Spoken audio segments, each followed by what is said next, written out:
I think in the DRS chat somebody put up the person. Yeah, they're back. They're back now. Okay, brilliant. Thank you.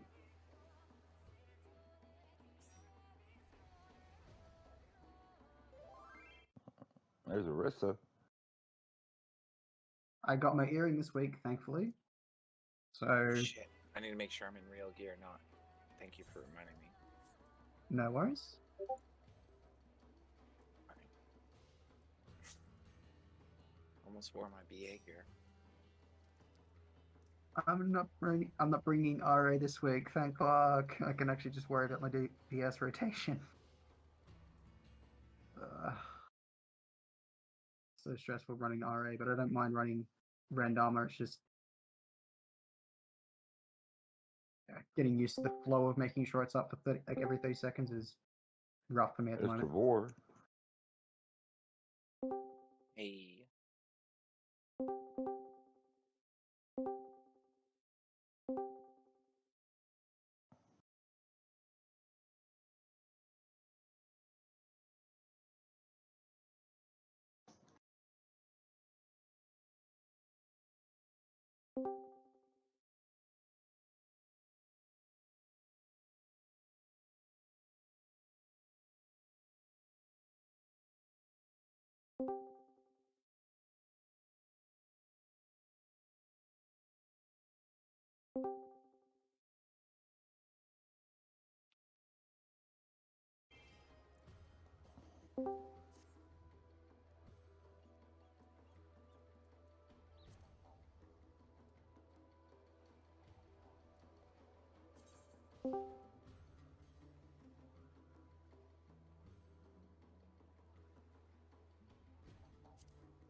We're just missing one healer.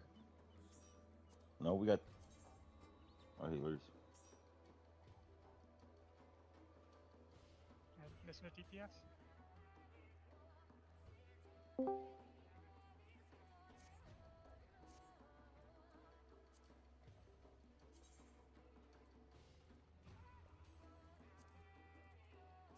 Oh, it's Azalea. We're just missing a DPS. Yeah, Azalea will be here.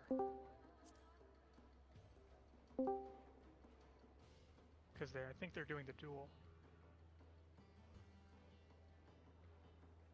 What is it? What is this? A BA DRS? Yeah. Yeah. Except I'm not playing Summoner.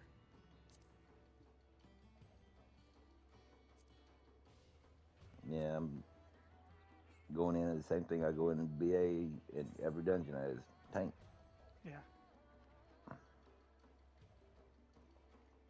DRS is enough in it. I don't want to be thinking about maximizing DPS too. Of course, if I could find enough Blood Rage Lost Actions, then maybe I'd think about it, but...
Yeah, if they do one next Saturday, I won't be able to do it.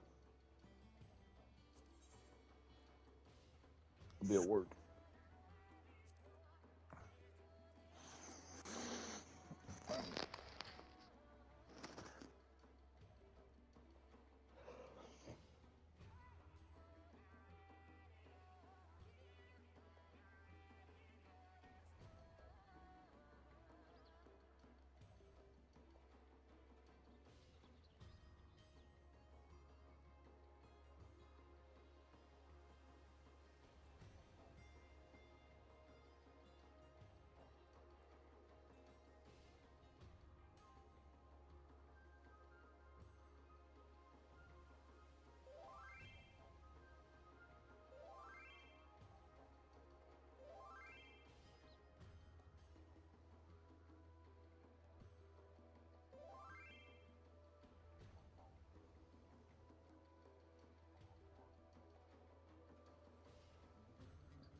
This definitely isn't where I parked my car. Oh my gosh, same. Check, check. I always park my car in strange ruins. What are cars? I got a few people we're waiting on still, people we had heard from, but once we get to the hour mark, that's where I start being a little more persnickety about it. It's one thing to let me know you'll be closer to start time. It's another thing to make the round wait. Yeah. That's when people get bonked. Bonk! Yeah. Let me get my stream up and running while I'm still thinking about it. So I was walking around my house, thought I smelled something fine. Turns out my basement flooded like 2 days ago, and I didn't know. Lovely. Mm-hmm. That's But miserable. that's a problem for after the run, I guess. Yeah, I guess. I've yeah, 1 second. I've got some horror stories of that sort of thing. Back before we installed a sump pump and the like, we had frequent overflows whenever it would rain too hard or whatever. And I've come home multiple times to basically the basement being completely full of raw sewage, essentially. Ugh. And sometimes like my mom and I are both there to clean up. But I had one night where I basically cleaned it up solo. I think it was after Savage Prog. Like I was doing some Savage Prog during a rainstorm, and I'm just like, you know what? I'm gonna get through this. I'm gonna turn my brain off and ignore the smells and just get through this run, or get through this prog session, and then worry about it. And then yeah, stayed up till like 4 in the morning, deep cleaning the basement. Oh no. Yeah. Thankfully back There's then, There's no return in my basement, so it's just I need to fix the walls because this house is so old they're just stacked stone. Mhm. So in the next couple of projects, it's a little down there. I'm gonna get a rock grinder, grind it all flat, then put 2-foot rebars of steel in, Oh, weird. box it up, and cement it. At least you know what you're doing then, or Yeah. or at least have an idea of what you're doing, whether or not you know how to do it or not. Sometimes I get Yeah. I'm like, I know what to do, I've just never done it before, so fuck it, we ball. Yeah, I mean, there's so many do-it-yourself channels on YouTube. If you don't know the skill, you can pick it up in an afternoon. That's how I learned how to do all the car repair I know how to do. Everyone's like, how do you know how to work on cars? It's like, you'll find some random dude who has, in his garage is your exact make and model, Yep. 2006 to 2007 Right. SE version, all of it, exactly what you need, and he'll just walk you through it. I mean, the only Yeah, danger my with your family's the house same is if way. you do it slightly wrong, really bad things happen. I replaced the fuel pump in my mom's truck like years ago, and like me and my friend I conscripted literally lifted up the entire bed of the truck to get access to the fuel pump and stuff like that. Yeah. And it's like now it's just like, man, it's like, wow, you're really good at working on cars, and I'm like, I'm really good at googling and watching YouTube videos. Mm-hmm. Yeah. I have a friend who has like a 9 S10 or something, and the fuel pump was under the truck bed, and it's gone out so many times he's just cut a hole in his truck bed and attached a lift gate to it, so he can just get right to it. Alright, so the only person we are waiting on is somebody who knows what they're doing, so I don't have to worry about them. 1 second. We do have some new people on the run, only a handful. Also, please, if you're gonna be hot micing or anything, please mute if you're not talking, just so it doesn't come in over calls or anything. Yeah. Welcome to the run. We do have some newer people / new people, people who had talked to me ahead of time. So like, the sort of folks that I couldn't make last week, but are like, I'll be prepared. I'm so sorry. They usually get a spot on the next week's run, kind of just straight up. But yeah, so we are going to do a bit of explanations on stuff. Remember, while some of y'all are proper TA prog or further, this is still an early cleanup / TA prog run. A lot of these people haven't seen TA yet. So that's the goal, is to get 1 to 2 attempts at 1 to 2 good solid attempts at TA, die to it, and then continue on from there. That means this is not likely to be a clear run tonight. I just want to, get expectations set up there. It is just practice. Keep that in your minds. Anything is possible if people, did their homework, of course, but I don't want anybody to be like, this is the run, and then get disappointed. Shit happens. So, we are gonna do some proper like barracks explanations. I don't think we're gonna split voice calls for it, though we do have some people on the other side or new. So a little bit of barracks explanations is probably gonna be helpful. The grist for the mill, as it were. Then on each boss, I am gonna go a bit through some of the problem mechanics, if nothing else. As always, if anybody has any questions at the bosses, we can address those proper. We are still using the lost action loadouts, the required reading, etc. ones. Posting that in DRS chat again. If you are a healer, keep in mind you need either Steel Sting or Spellforge, the opposite of your co-healer. Please check with your co-healer to make sure one of you has Steel, one of you has Spell. I saw the two red armors talking about it. I gave Banish to, I think I gave Banish to Tem. Yeah, I gave Banish to Tem. Flare Star is Denki. Our two Preceptors are your boy on Golem side and Jakar on Slime side. I just like mixing up who's doing it to teach more people. So I think that should cover it. If anybody has any questions regarding actions and the like, you can always do that when we're inside, provided you have the actions in the first place. Also, sorry to anybody who got bumped around multiple different roles between like the updated or the initial and the updated. Sometimes it be like that. If anybody like gets pulled in on a secondary, scrambles to buy a bunch of peers for their secondary, and then ends up on a different secondary, sometimes they hate me for that. But hey, you put it down. That's all I can say. All right, couple people we're waiting on. We're just waiting on Tem then. All right, I am. I did get like a hour-ish nap, but I'm still exhausted.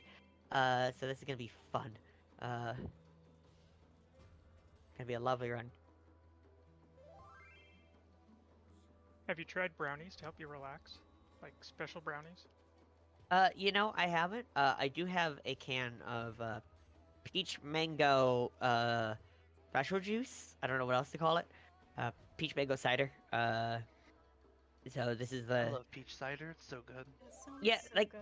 Share. Normally, I just like the proper apple kind. I've had some like of the tropical fruit version that's just like eh, but the peach mango like Angry Orchard just slaps. Anyway, No, Special brownies are really good. right, I live very close to the Michigan border. So every now and again, like I'm not a partaker, but I always think about like I could just go get some gummies and like just vibe. This is not really my thing. Whereabouts in Michigan? I'm South Bend, so northern Indiana. I'm about Oh. as close as you can get to the Michigan border without being in Michigan. We have a small college here. I don't know if y'all have heard of it. It's a pretty small college. It's called Notre Dame. Yeah, that's really small. And our gay mayor ran for president, so I don't know. Anyway, welcome to the run. Keep in mind, like I said, we are saying the same voice call, but we will do some slight Slimes and Golems explanations. We have different Preceptors on each time, so that by itself will take a bit of a teaching explanation, whatever. Remember that once you drop down, you cannot get back up. Make sure to have everything you need. I do want people using Pures and Re-Raisers at the start to save room. I know that technically, you know, we could wipe the Slimes Golems because there's some newer people there, blah, blah, blah, blah, blah. You know, we're here for a good time, not a long time. I'm here for a good time, not a long time. I'm not having either. What do you mean? You've definitely been here for a long time. I've been here for a long time, that's for sure. For the excellence cheese for the dual, you start with excellence slotted and then swap it out for Percept afterwards, right? So what you do, I would take Percept, from the get-go. Okay. You could take Excellence from the get-go as well. Percept Excellence from the cache. You use Percept to get to the arena, instantly swap it out for Dispel, but, you know, Dispel in your holster. So when you're pulling, you have Dispel and Excellence. Save the Excellence for the Trap Maze.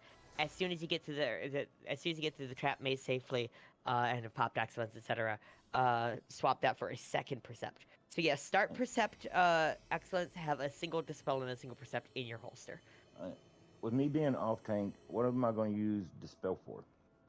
Dispel is it's used for utility on We have one of the main tanks use it on the second boss. You don't have to worry about that. It's used Alright. on the last mini boss and on the final fight. So like we don't Okay. need every tank to take it, but it's like if you've got room, you might as well. Yeah, I had room. I was just wondering what I'd be using it for. Yep. Don't worry if there's any like weird action usage like that. I will explain it out. Rather than just leave you like confused. Alright. All right. It's been so long since I've played a caster. I have to remember what I like my loadout to be here. I just like I'm like I have so many or so few font of power, so few honored sacrifice. I gotta start using something else. So here we are. I think I just take one font of magic and 24 ether kits. I think that's just the play. All right. So here on Golem side, your boy is our Perceptor. That means your boy will be the north hallway tank. Your boy can also check the blue and white rooms from outside if you haven't already. Each of these piles of green, each of these piles of rock needs a tank on it, along with a healer from their party, preferably. Looks like imitation. Yeah, you can take red. Theo's just there to be your interrupter. So Kensei's got south hallway. We have we have a healer on southwest and a healer on northeast. So I do need a tank on the southwest and a tank on the northeast. Looks like we have a Fel on northeast with Owl. So I think Tem might be the last tank. Or Duwu? Okay. That's fine. Where? I swear I have an extra tank. Do I have an extra tank floating around? Am I an idiot? Got 1, 2. Kensei is a tank this run. Oh, wait, Tem's a healer. What am I doing? I was like, I thought Tem was a... No, I'm just losing my mind. Okay, so Golem side is pretty easy. Once the door opens, you just take him to the corresponding rooms. So Du will go southwest. Lilius, you will go southeast. That's the white room. FL, you'll go northeast. That's the green room. Imitation, you'll go northwest. That's the red room. If yours would change color, but you want to keep it the same color, you interrupt Metamorphose. So Duo and FL will interrupt every Metamorphose cast. That is interject, not the stunning it. Lilius and Imitation will let one Metamorphose go off. Lilius will interrupt everyone from there. Imitation will not need to interrupt any. Theo will handle the interrupts for you. That way you don't have to worry about it. The murder ball starts southwest. We go from blue room to white room to green room, and then we work on hallways to wait. Keep in mind there are traps, so don't rush too far into your rooms, etc., etc. I didn't see anything on our side. There we go. So your boy says there's a trap in blue and no trap in white on Golem's side. So keep that in mind. Blue room, there's going to be one in the center of the hallway-ish, and then one in one of the north 2 rooms. Remember that if you are percepting a room, you can just step into the doorway of that room, percept once. If you find it, great. If not, go right up to the button, percept again. That'll always find it in 2. If you don't find it there, and it's like one of the north 2 rooms, just go across the hall. It's probably there instead. Yeah. Floor's all Azaleas. Hello, hello. Welcome to Slime Side Friends. So, to give everybody a quick overview, so we are going to be doing the wave method of handling our green slime. So we're starting in the northwest room, or the A marker here. They'll be picking up the first set of 3 green slimes, moving up to the northwest room, and then the northeast room will grab the next set of 3 green slimes and pull up to the northeast room, and so on and so forth in a clock. So we'll start at A, going clockwise all the way to B. There's northwest, northeast, southeast, southwest. Once the southwest room has gotten its 3 slimes, I will call healer free for all healers. It is your time to go ahead and start single pulling green slimes from the center of the hallway into your tank. Do not force feed your tank. Your tank will pull it off of you as needed. So we need to get those slimes up to 4 stacks of the buff. As a 5th one being held off to the side, waiting for a commit call. So with a big 4-stacked slime on the green button and a 5th one held off to the side, not next to the hallway, I will call commit. The tank will provoke the slime off of you, pull it through the center of the big slime on the button. Once they both have started fusing, we'll go in, pick up all the loose mobs out the north door, all the way to the east corner, and we're going to hide there until we either die or we get a glowy pad. If you are a DPS, you are assigned to a room.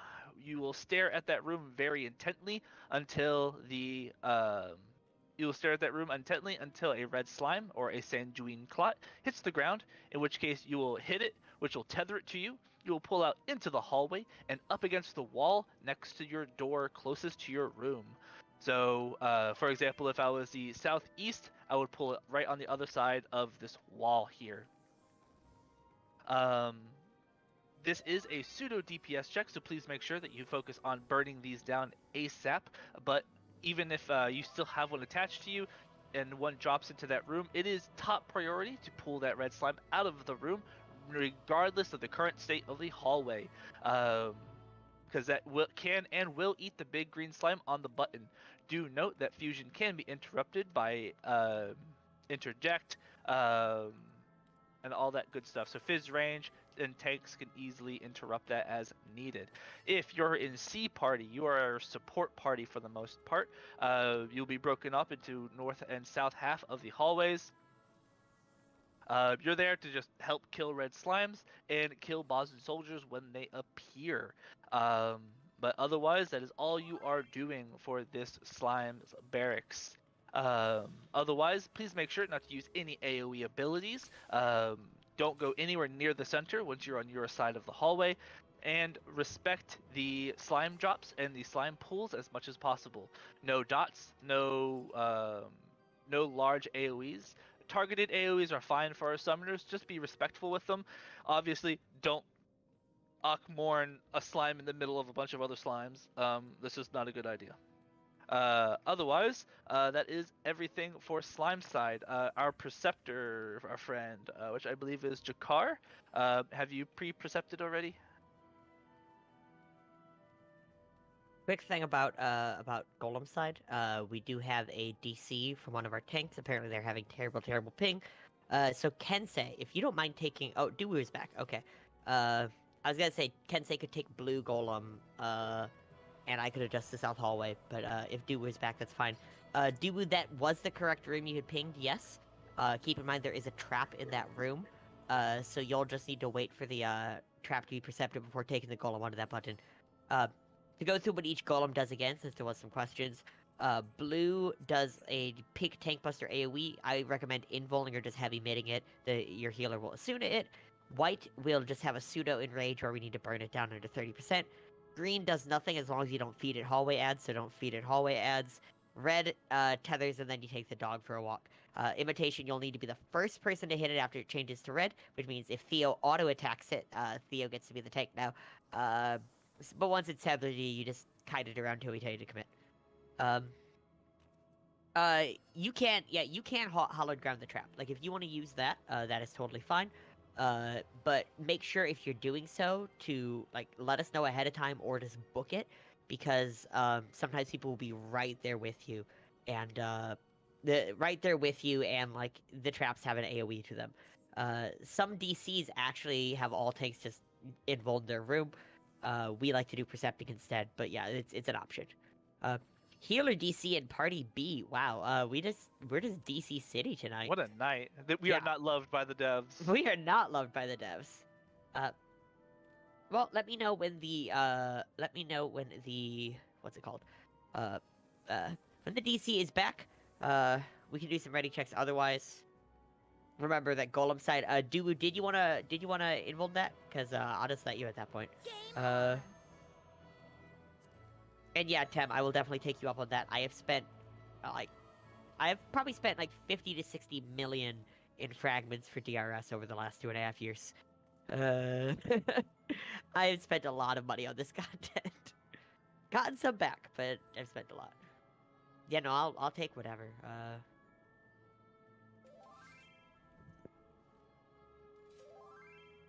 Yeah. Yeah, if you were on in an Aether like any prog, that's often how they would do it. Aether does that. I think Primal often does that. So yeah, you're totally good to do that. We'll just let you. We'll just percept the other locations. Yeah. Did we get ready checks going out? Because I didn't see anything from anyone.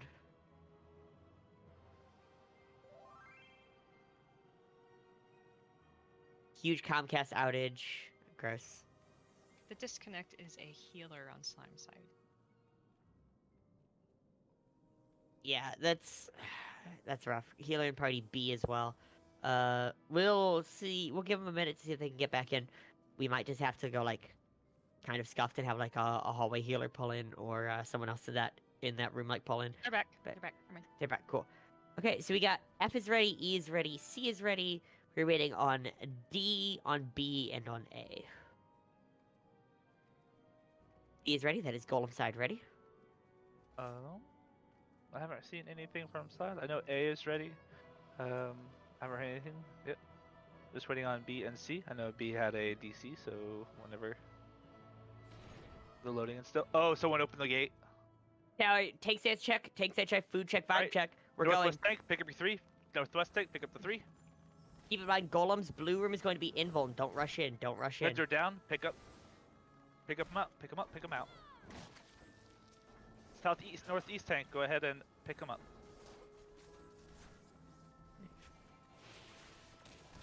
Blue Golem healer, ready to Asuna.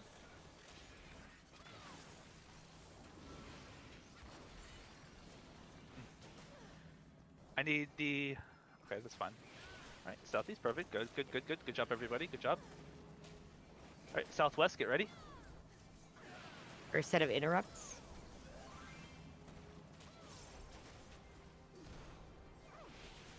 Reds are down. Pick them up. Pull them out.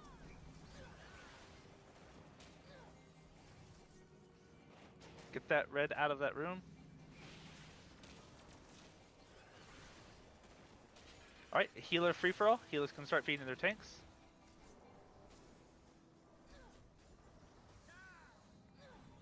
Reds are down. Pick them up. Pull them out.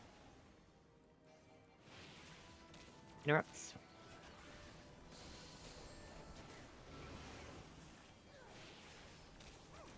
Once you're at 4 stacks with one being held on side, just put it in yell chat. Golems work on hallways. We have Reds 3 are or down. 4. Get them out.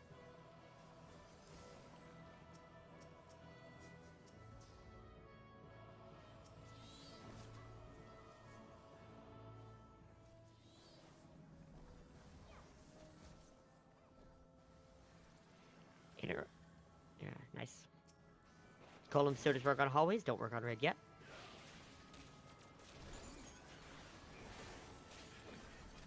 Southeast, foreign holding. Northwest. We're just waiting on northeast and southwest. That is a fusion. Is that a good fusion though? Let's see.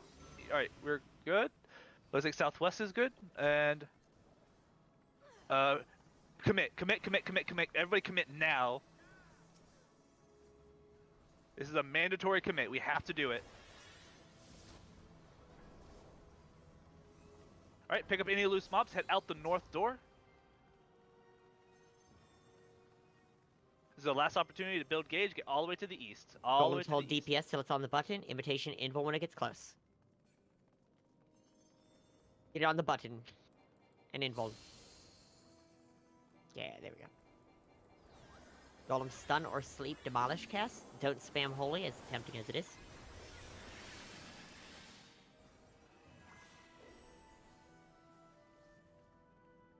Fingers crossed, fingers crossed, fingers crossed. Come on, come on, come on, come on, come on, come on.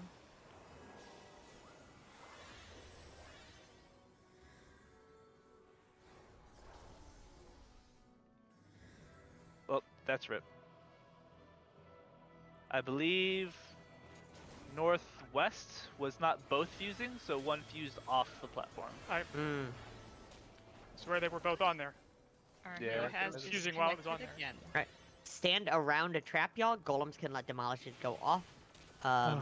Yeah, the positioning for it is like the hitbox looks really big, but it is really just the center of the hitbox that matters. So it can really get fucky with you if it's a little off. Just yet another another example of slime side being like way more complicated. We are not loved by the devs. Can these cast any faster? Oh, I got better. I mean, that was pretty good considering how scuffed that surprise opening was. Yeah. Our healer has disconnected again.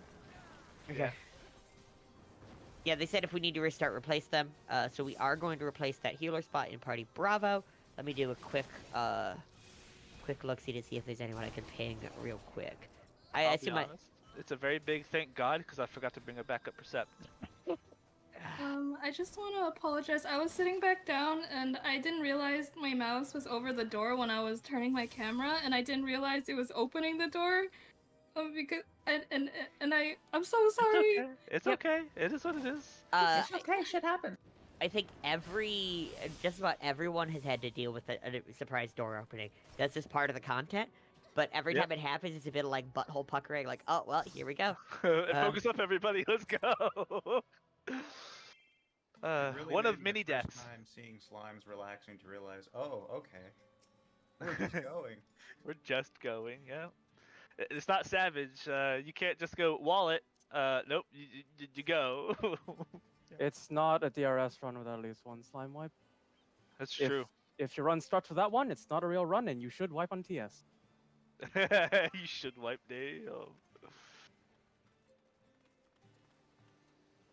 I want to add this extra perceptant to my thing. There you go. Bam. Perfect. Love it.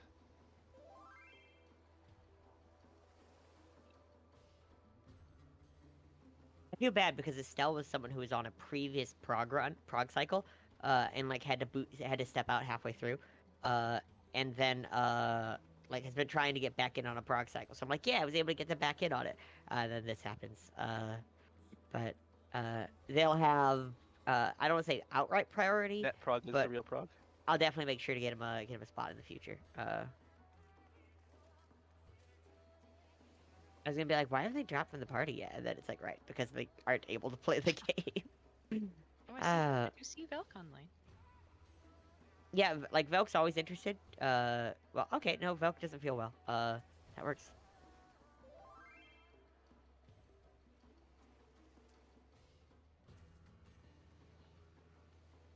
Yeah, so like we have gotten to pull in a good amount of like the vets and like the emotional support. Like the vets who want to practice stuff or the emotional support people that didn't make it on. But I am still gonna be changing up how I do things on the next run.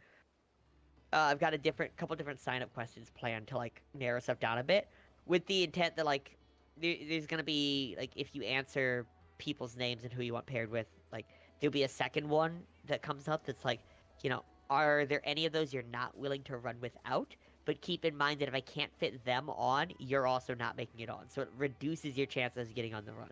Like, it's not a, oh, you're always together. It's like, if I can only fit one of y'all, neither of you make it. But I... Question about poetry? I mean, maybe. Ask people for their favorite poems and I'll read them off. But yeah, just like to differentiate between, like, this is a person I want to run with, and I am terrified if this person isn't on, I don't want to come. Because that is a very different situation. You can wait till we after. Or wait till we after? Wait till we enter. Blech. Words are hard. I'm not even drunk yet. Fuck. Feral on Belmont if you want to turn around. Oh, teleports behind you, nothing personnel, kid. Plus. Yeah, much obliged. At some point I could just run garbage actions and stuff, but that's never gonna be my speed.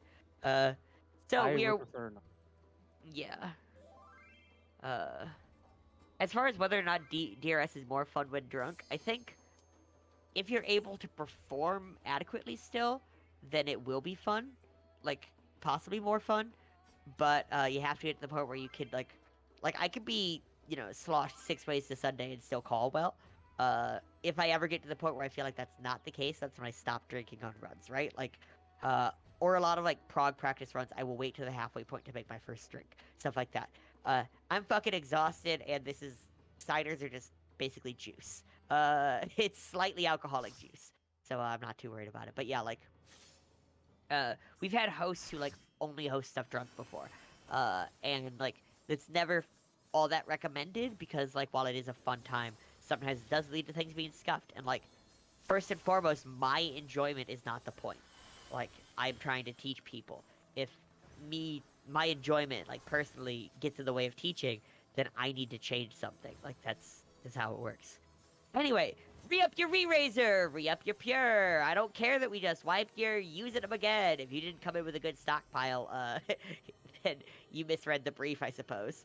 But that's all good. Every mistake so far has been a very honest mistake. And we're never gonna harp on people for honest learning mistakes. I have to fuck things up in order to learn from them, as the people at my new job have learned. So, at some point, like, that's just how it goes. And as long as it's a mistake people learn from, it's not a waste of time. Like last week, I talked to the tank, you know, who, like, things had tethered on Queensguard. I talked to the tank, and they're like, hey, I didn't know how fast I needed to get back. I don't feel bad at all. And I'm like, good. Don't feel bad at all. Because, like, that's the only way you learn. I'd rather have people step in and do something outside their comfort zone and fuck up and learn from it than, like, be so worried about a fuck up that they never try. Anyway, I'm stepping out to Golem's side. I think everything Golem's side went well, so that's totally fine. As a note, Jakar, just when you go to Percept, you just like on Golem side, you don't have to go anywhere past the the door threshold. You just Percept at the door threshold. If it's not there, then you step to the button and Percept again. That way you don't take the trap to the face. Yep, and keep in mind the hallway trap is always in that same center line. So, like, as long as you get a good feel on, like, how far in it is, you don't need to worry about, like, percepting every step along the way. Golem side has a trap in blue and no trap white. I believe our blue Golem tank is going to do the same thing with an invuln, because Paladin is cheating. That's totally fine. You did not click your essence. That... I'm not going to call for a restart because that will make everybody lose an essence. Honestly, you're a non-critical spot in the party. It sucks to say it. You're just going to die a bunch. And you'll get to practice as you can. Healers give a bit of extra love if you can. It's just how it goes. Let's get some ready checks going. Hmm? Game on! Yeah, it says... I'll Percept the north trap, Jakar. We've had that happen on clear runs before. And generally, like, we have some hosts that will back out, but, like, I check to see whether it's necessary or not. Because, yeah, it's a hard lesson to learn, but like I said, a learning mistake. Usually it's vets that mess it up on, like, the second or third instance in, because they're like, I've done this a million times and my stuff's correct. We've had people drop down with their starting holster, but not the rest of it. We've had people click their essence. Their essence gets used, but it gets magically server ticked. It doesn't apply. It's great. Golem side is ready. Just waiting on beta. Alright, there you go. Slums are ready. All right. All parties reporting ready. Tank stance check. Food check. Vibe check. Starting countdown. No. Ranged, preferably actually ranged pull the red slimes, just because you get to them faster. Yep. Remember, Golem side, there's a trap in blue, a trap hallway, a trap somewhere north. Our blue Golem tank will once again be invulning, so don't rush in too early. A quick question. I saw it fusing 5 while it was sitting on the button with... It was casting fusion while on the button, and apparently it didn't stay there? 2 of them can fuse, like, both can fuse, and kind of whichever one completes first will be the one that, like, actually stays. Tank? And so if both are doing that, you have to check which one's on the button and possibly interrupt the other one. It's some bullshit. Okay. Try having both on the button then. Reds are down, pick them up, pull them out. Yeah, I mean, you should be pulling the big one should be on the button, and then the small one should be pulled directly into the center of the other one. Blue Golem healers, be ready to Asuna. That makes sense. Southeast, get ready. Reds are down, pick them up, pull them out.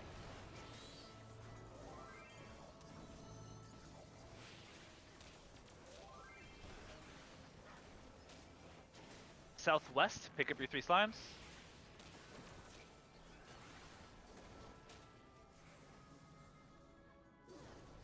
Reds are down, pick them up, pull them out. It is healer free-for-all at this point. Start feeding your tanks.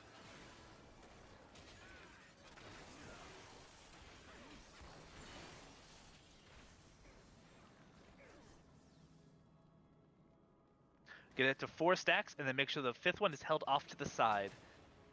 Do not force feed your tanks. Do not try to avoid an early fusion until I call commit. Blue, golem side. If you're tethered to that, take it out of the room. Don't go anywhere near that green. All right, we're good. Golems are 3 or 4. Move it a little bit further in, Fitzwilliam. It almost got eaten through the wall. Reds are down. Pull them out. Try and keep it on the button as much as possible.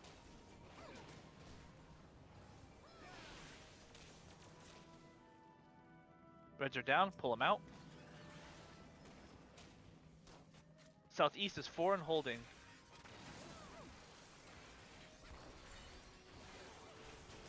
No, Sin.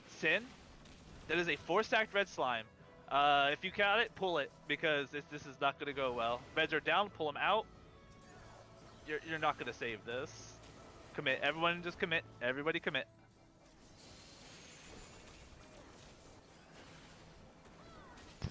My red slime didn't get grabbed and it ate the green. That is a heckin' large red slime. That is very true. Golems is will hold hold DPS tilts on the button is gonna be the best way to die, so we might as well just do it. Yeah. We can all come die, friends. It's late. And yeah, on Golem's side, couple things on Golem's side. Yeah, you can hit the ruined golems in the hallway and like basically now you're tanking them. And that's not a problem. Just remember that green golem, you don't want any golems to go near it. Also, you might wonder on Golem's side why we don't even work on red until the commit call. That's because even if everything goes right, we have to work on the demolish phase a good long while waiting for slimes to like be done fusing. So like, why would we kill red earlier and have to deal with this longer and have less time to clean these up beforehand, when instead we can just keep these to 0 and then, you know, minimize the time after. And yeah, please, if you're on a room, be diligent about your reds. I try and call them out, but at a point, the middle becomes slime capped, and so reds drop much less visibly in all rooms. Yep. That's what happens if you don't get a red. It's a learning experience. Yeah, we weren't seeing a red each time. We were calling them dropped. Yep, that is there is a limited number of slimes that can exist in this arena, in the barracks. So eventually you hit a slime cap where slimes will stop spawning, and so it becomes much more sporadic. Like you'll see a red slime drop when a green slime gets eaten, but yeah, we hit cap pretty fast, and so it's really, as the DPS, you have one job, and that is to just stare at your room until a red drops, and that is it. Generally speaking, we bring red to anywhere between 20 and 30% before we start holding DPS. It doesn't really matter, provided we can get it to the button. Like, we can bring it down to like 1% as long as everybody stops and we get it there in time, right? Oh, Naxim's BRBing, that's fine. Yeah, that's cool, that's cool. Also, I don't know who in that room chose not to pull that red, but they were only doing it so that Bernadette could use their essence. If no one else got me, I know Slime Side got me. Can I get a But yeah, seriously, like I said, this is listed as TA prog, or early cleanup / TA prog. Early cleanup does also mean barracks. This is just part of the process. Like, right, last time I checked, re-clear means barracks prog. Yeah, slime's rampant. True. But yeah, like, at some point, like, yeah, this is, early cleanup is any of the early stuff, because, like, most of these people have been in once, and that is not enough to really know the ins and outs. Like, you might have gotten lucky on your previous one, you might have been a different role, a different spot, whatever. So, like, the goal is, my runs, the goal is always teaching, right? Like, my goal isn't to get people, like, early, quick clears, whatever. Other runs, you know, might be better for that. Sometimes you luck in on an any prog and go from fresh to clear in one time, right? But that's not my goal. My goal is to teach people. The problem about teaching people is it's often a little slower, and often you have to see those fuck-ups to be able to teach from them. So, like, congratulations, you're gonna have better fundamentals and be better set up long term, whether you stick around or not. But it means that sometimes you have to, learn the hard way. It'd be like that. Limit cut. All mechanics are limit cut. Now, I suppose as far as action usage goes, because some people are newer, generally speaking, don't use actions on like slimes golems, because as you saw, the DPS isn't really the problem. If it's an action that like you can use without charges, or you're not worried about it, that's one thing. But yeah, don't go spamming stuff if like you're worried about the charges. From here on out, on mini bosses, you can generally use your actions, but like you start to get a feel for it, like, oh, this is a long TS and a long Queen's Guard. I can't use them on, like, Dahu or Phantom, or I won't have any, stuff like that. Usually reset a TA, tanks and the like, will pop different stuff at TA and Queen. So you start to get a feel for it as you go along. If you're ever really worried about it, you can always just sandbag actions on all mini-bosses, but, like, there comes a part where you're free to use, like, one or two. Looks like Golem's side, there is a trap in white room, but no trap in blue room. Let's get ready checks.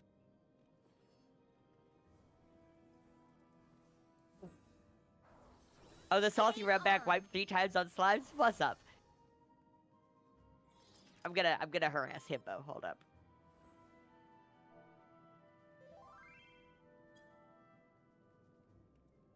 Both traps south on slime side. Let's go.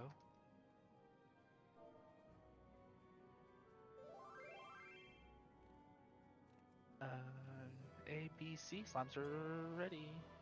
Alright, we got D, E, and F. Golems are ready. Tank stance check, food check, vibe check, starting countdown. Like I said, on Golem's side, there's a trap in white, a trap center, and a trap north. As a soft golem tank, am I allowed to dance until my golem shows up It's to taunt it? encouraged. Yeah. Also, the golems show up after the first Metamorphose cast, so you can always like work on DPS and then just run to that spot later if you ever want. Or you can just chill, either way. As a Preceptor, you can also pop sprint slightly before the door opens and get a longer sprint. Northwest tank, get ready.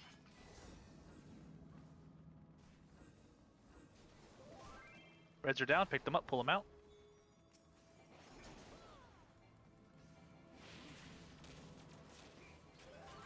Northeast, pick up.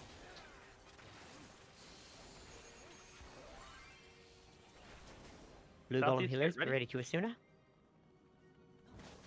Southeast, pick up, reds are dropping. Pick them up, pull them out, kill them dead.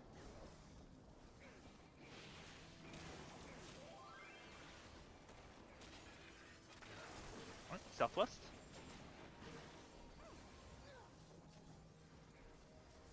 There's no sense working on a golem until it's changed to the color you want. They full Reds are heal. down, pull them out. Healer free for all.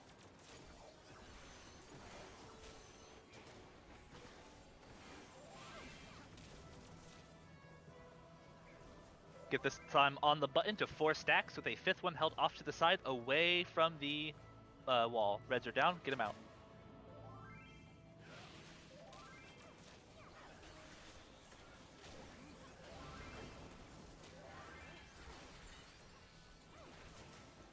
Golems working hallways, we have 3 of 4.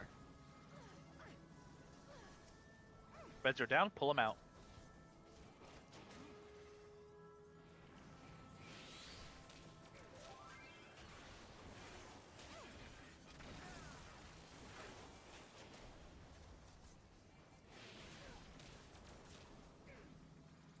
Four is four. The southeast is 4 on holding.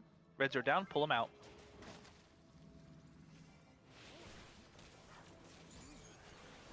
Southwest. South is looking good. Northeast is 4 and holding. Northwest is 4 and holding. As all rooms calling. Let's go ahead and commit. Everybody commit. Pull right through the dead center of your big slime. Oh my god, Sin, get them on the button. Holy shit, man. Well, let's see what happens. Maybe? Well, Alright, hold on. grab any loose mobs. Out the north door, all the way to the east.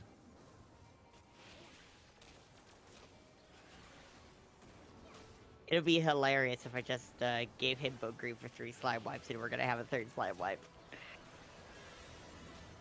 It's technically on there. It's the last opportunity to build slimes. I built build resources. It got it. Hey, there we go. Whew, Hoobot. Please check your parties for anyone down. I think we're all good, but once you get into later prog, you're generally responsible for your own party rather than like doing a proper sound off.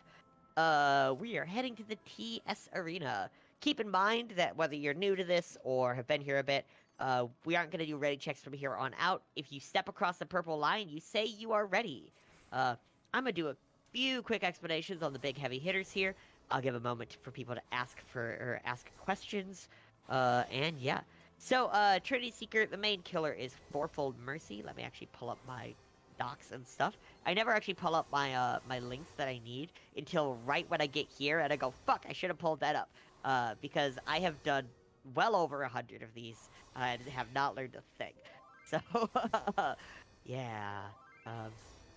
So here's an example of what a back and forth dodge looks like. You're not going to have to do that fast of a dodge, but that's going to give you an idea of just like how fast you have to move if you are having to dodge. Fourfold, we're going to use true north orientations. Calls will be like west, west, east, east, west, east, east, west, north, north, south, south, etc.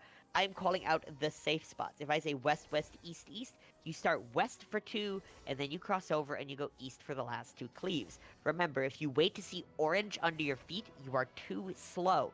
You do have to preempt it and move a little before you see that orange, otherwise you'll get got. Seasons is the same as normal mode. We dodge a grid of ice, we look away from an orb. We dodge a grid of ice, we get away from the bloom. Ice, look away, ice, and then bloom. I will call it out as it comes along. Just keep in mind to always be looking away from that orb, and then move away from that bloom kind of as soon as you can. Even if you're on top of it, you can pop sprint and make it away. There are 3 different verdant paths in this fight, all just get called out. We either get inside the hitbox, we stack together behind the boss, or we get to enter cards of the boss. Max melee is safe if you're really confident on it. Keep in mind that if the boss is ever pointing weird there, it is enter cards with the boss's facing, so actually adjust to the boss's facing if needed. For Baleful Onslaught, it's a special tank buster. We either have a couple off-tank stack with the main or everyone away from main, I will call it out. Chains, you wait for the chain icon to disappear above your head before you start to move away. Always stack up when you see chains best you can, otherwise you could get impossible to break chains and just die from it. Baleful Blades, the same as normal mode. We either hide behind a barricade or get knocked into a barricade as called for. With Ifrit dashes, we'll rotate around and stop at the first barricade that gets dashed through. So if we start at C going clockwise, we would stop at 4.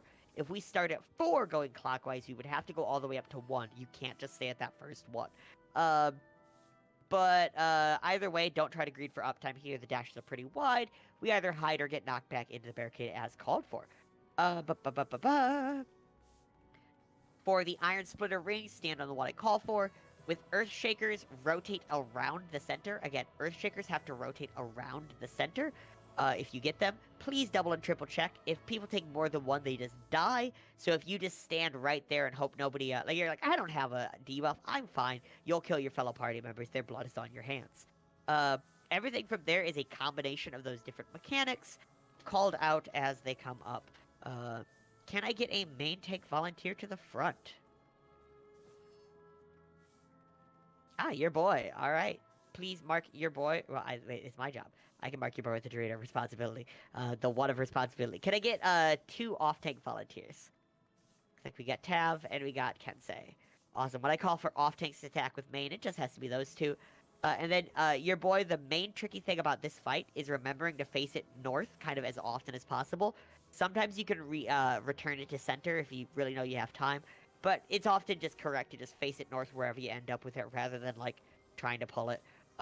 Especially if you're not exactly sure on the timing. Seasons of Mercy is also tricky as main tank. Your job is kind of just to get it away from the bloom as fast as possible, safely as possible.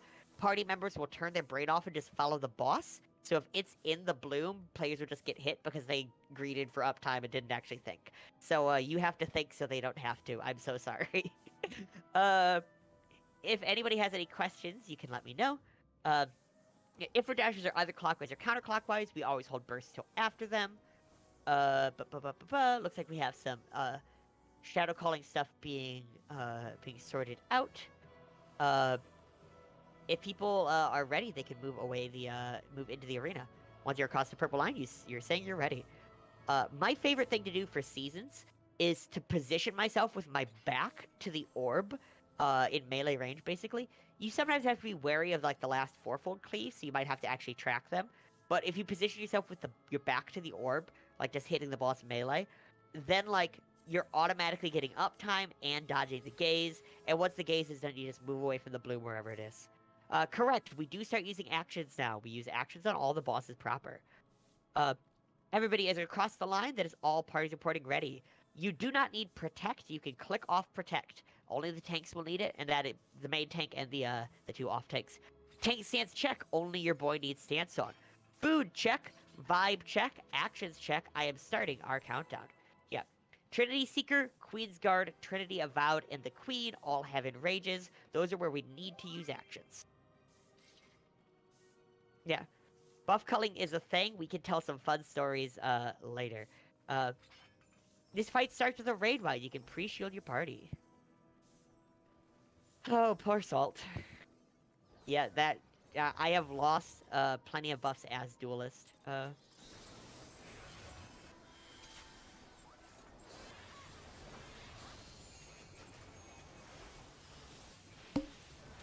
Alright, raid wild coming out. Fourfold Mercy is next. Remember, we do true north orientation for this. True north orientation. I am calling which side is safe.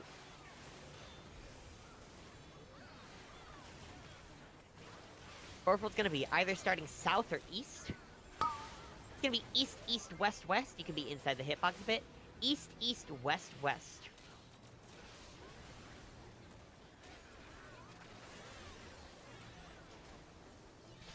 And west twice, followed by seasons. Orb is on 3. Dodge ice, look away from 3. Look away, look away, look away, look away. Dodge ice again, and get away from the bloom. Get away from the bloom. Gonna have a raid wight coming up next. Raid wight coming out. I think we're gonna skip the tank buster. Correct. Get inside the hitbox. Inside the hitbox. Front or back is also safe, but inside safe is from any angle. After this, main and the 2 off tanks up to the north. Everybody else away. Main and off tanks together to the north. Sharing is carrying here on the late nights. Everyone away from main tank. Everyone away from main tank. Sharing is no longer carrying here on the late nights.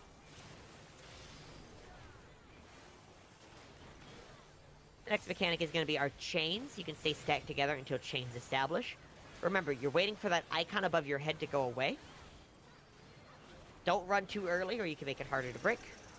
We're going to be breaking chains and then hiding. Wait to break, wait to break. Break chains and hide. Hide behind a barricade. Hide, hide, hide. Break chains and hide.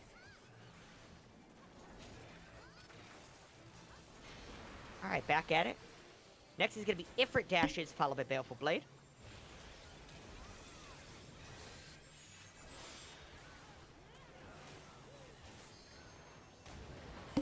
Starting at D, or starting at C, south, starting at C. We are hiding behind 4. We are hiding behind the barricade at 4. Hide behind 4. Stay here, don't keep running, don't keep running, don't keep running, don't keep running, don't keep running. There we go. Get back to bursting. We're gonna be stacking together behind the boss. Raid right coming out. Stack behind the boss. On the 4 marker is fine. That's a pretty fun spot, actually. Just stack on that 4 marker. As long as you're together, it doesn't really matter. This does include main tank. It's fun to see main tank get sniped by themselves. Alright, you can say stack to bait clone line AoEs together. Well, I mean, stacked by the boss, you know what I mean. Hopefully I don't have to call out for y'all not to stand in orange. If I do, this might not be the raid for you. Don't stand in orange. But you do want to stand on brick. Stand on brick. That's the bricky one. Boss is going to jump center next. The next time the boss jumps, we're going to follow him and be on sand near the boss. Be ready to follow the boss. Follow the boss, be on sand near the boss. Keep watching for Earthshakers. If you get an Earthshaker, rotate around the center. Earthshakers rotate. Earthshakers rotate. Follow the boss again. Be on brick near the boss, Earthshakers away. Brick near the boss, Earthshakers away. Got these AoEs. Awesome. Raid wide is next. Face the boss north as soon as you can. Awesome. After this raid wide, we're going to be getting to intercards around the boss. Main tank needs to wait for the cast bar. Everybody else is good to get to intercards. Everybody can get to intercards. Intercards around the boss, including main tank. Including main tank. Intercards around the boss, do not greed. Nice. Next up, we have Ifrit Dashes, followed by Fourfold Mercy. Save Burst for when after it's done.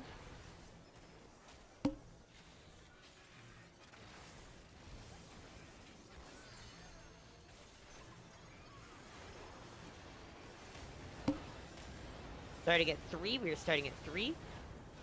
Fourfold is going to be either south or east to start. South, south, north, north.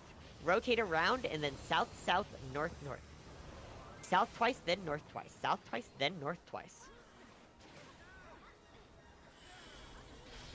And north twice, followed by seasons. North twice and seasons. Orb is on 3. Dodge ice, look away from 3. Look away, look away. Dodge ice again and get away from the bloom. Get away from the bloom. Get away from the bloom. Chains to break, followed by a raid wide. Group up best you can. Chains to break, followed by a raid wide.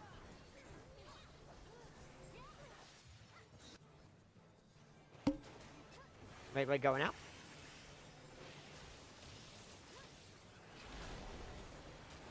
Basic bitch tank buster, be away from the main tank. Congratulations, your boy. You are tonight's basic bitch. Boss is gonna jump center after this. Boss is jumping center, just keep him facing north in the center. Once he turns around, he's facing. This is the Iron Splitter Fourfold Mercy combo. We're gonna start on the first safe rings, do fourfold, then end on the next safe rings. We're starting either north or east. It is a 2 movement. We are starting to the east, west, west, east, start on sand. East, west, west, east, start on sand. East, west, west, east, start on sand.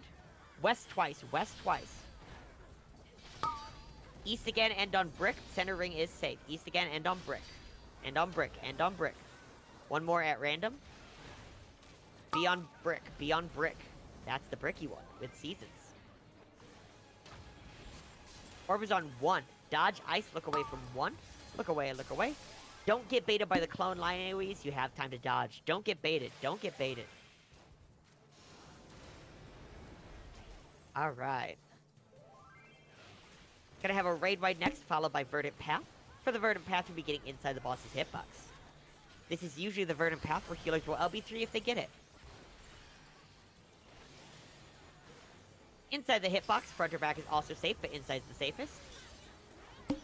Healers can LB3 from inside the hitbox once they have it.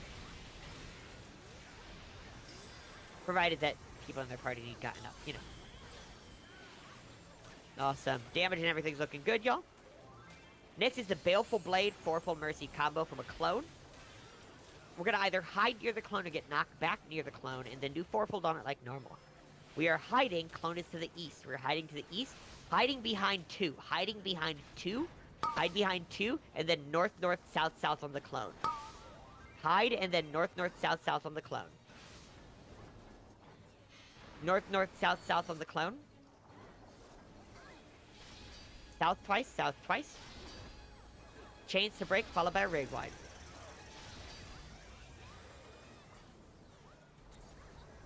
Break chains, raid wide coming up next.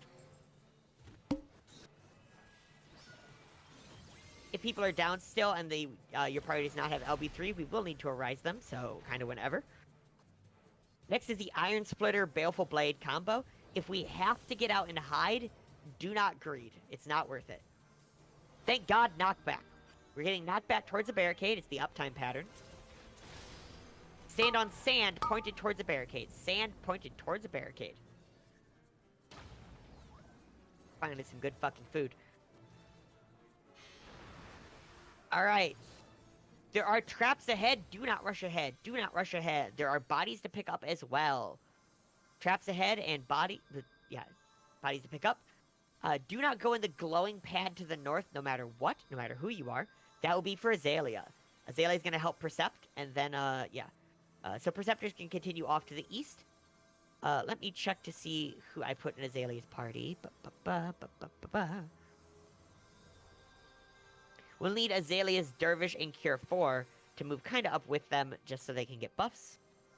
So Azalea, it'll be Panda and Allison. If Panda and Allison, then probably the two you had last time, I think, if I remember correctly. So Panda will want to also come up here with Azalea near the glowing pad to the north. Once Azalea is ready to go, he will signal that he is ready for buffs in some way, by jumping, by saying something in chat, or otherwise, and then he will continue on. The buffs would include Dervish, Cure 4, whatever else you got. So once Azalea is ready, he'll let you know. And yeah, the rest of us can make our way down to the east. Once you're in the Dahu Arena, correct, you are good to replace Percept. As always, if you die, pop a re-raiser.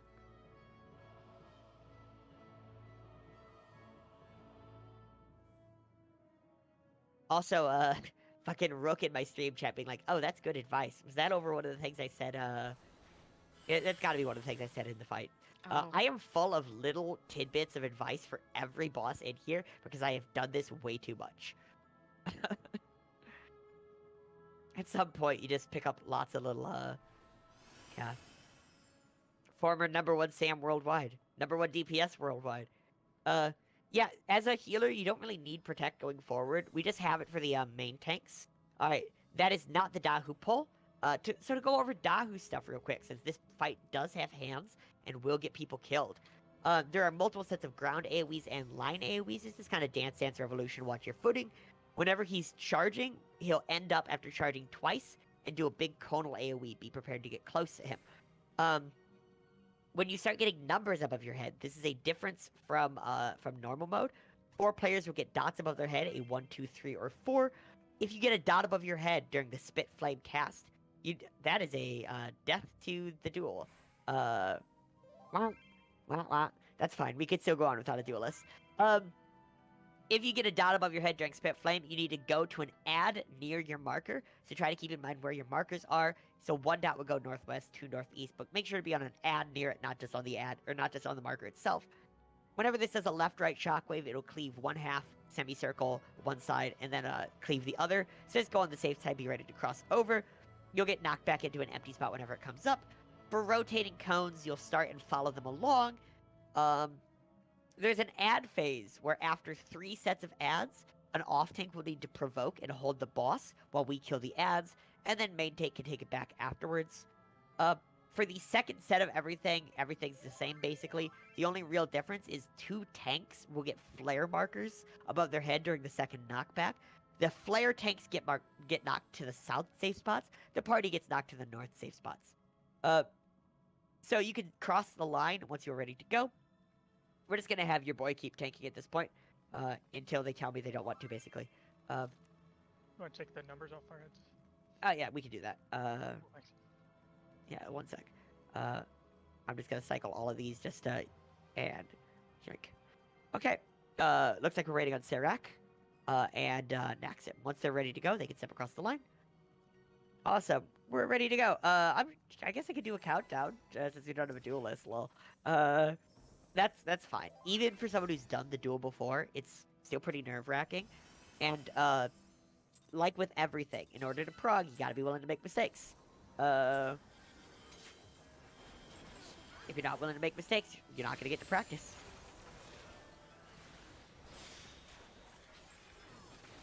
Alright, multiple sets of ground AoEs, Dance Dance Revolution. Watch your footing, watch your footing. You don't get OB3 here. If you die to stuff, you die. Wow, you need picked up. Boss is charging to the north. Charging to the north. Gonna be charging again. Charging south. We're gonna be getting near the boss after the charge. Get near the boss to dodge the code. If you ever think you're gonna get hit by something, make sure you're only hit by 1 thing rather than 2. Some mechanics, it's very easy to get hit by 2. The next cast bar is Spit Flame. Be ready for numbers above your head. Limit cut, lol. If you get a number above your head, so dodge the lines and then start watching for numbers. If you get a number above your head, go to an ad near your marker. An ad near your marker.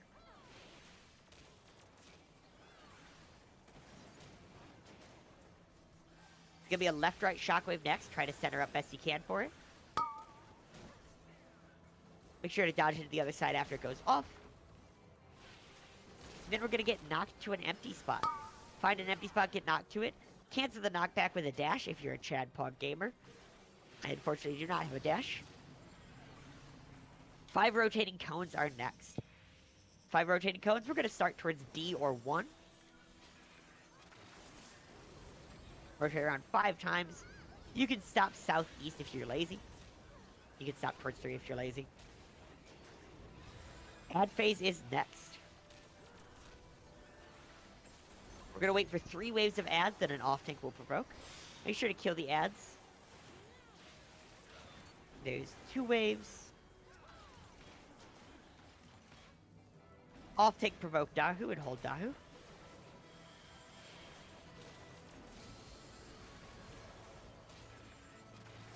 The ads get stacking damage up buffs, so that's why they're a focus.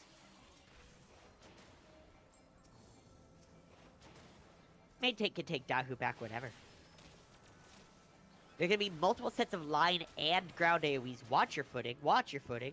This is followed by a left-right shockwave. Be very careful about the patterns. If you need to get hit by something, commit to being hit by just one thing. After this will be Spit Flame. Be watching for numbers above your head. Spit Flame. Numbers going out. Get to an ad near your marker. An ad near your marker.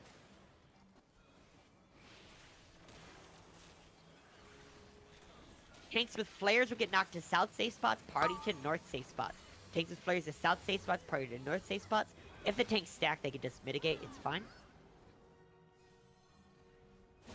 5 rotating cones are next after we get the boss back wherever. Alright, you can start towards the north. Make sure to rotate around with. Build gauge and resources. You can stop towards the south if you're feeling lazy. Boss is going to do a left-right shockwave, followed by charging once or twice if we see it. You're ready for the left-right. Remember, the center of the boss's hitbox is just safe to stand in generally, and that's always going to be the safest for a left-right, because if the boss is facing weird, it could be a north-south instead. If you're dead center, it's always just a 1-pixel dodge. You don't really care.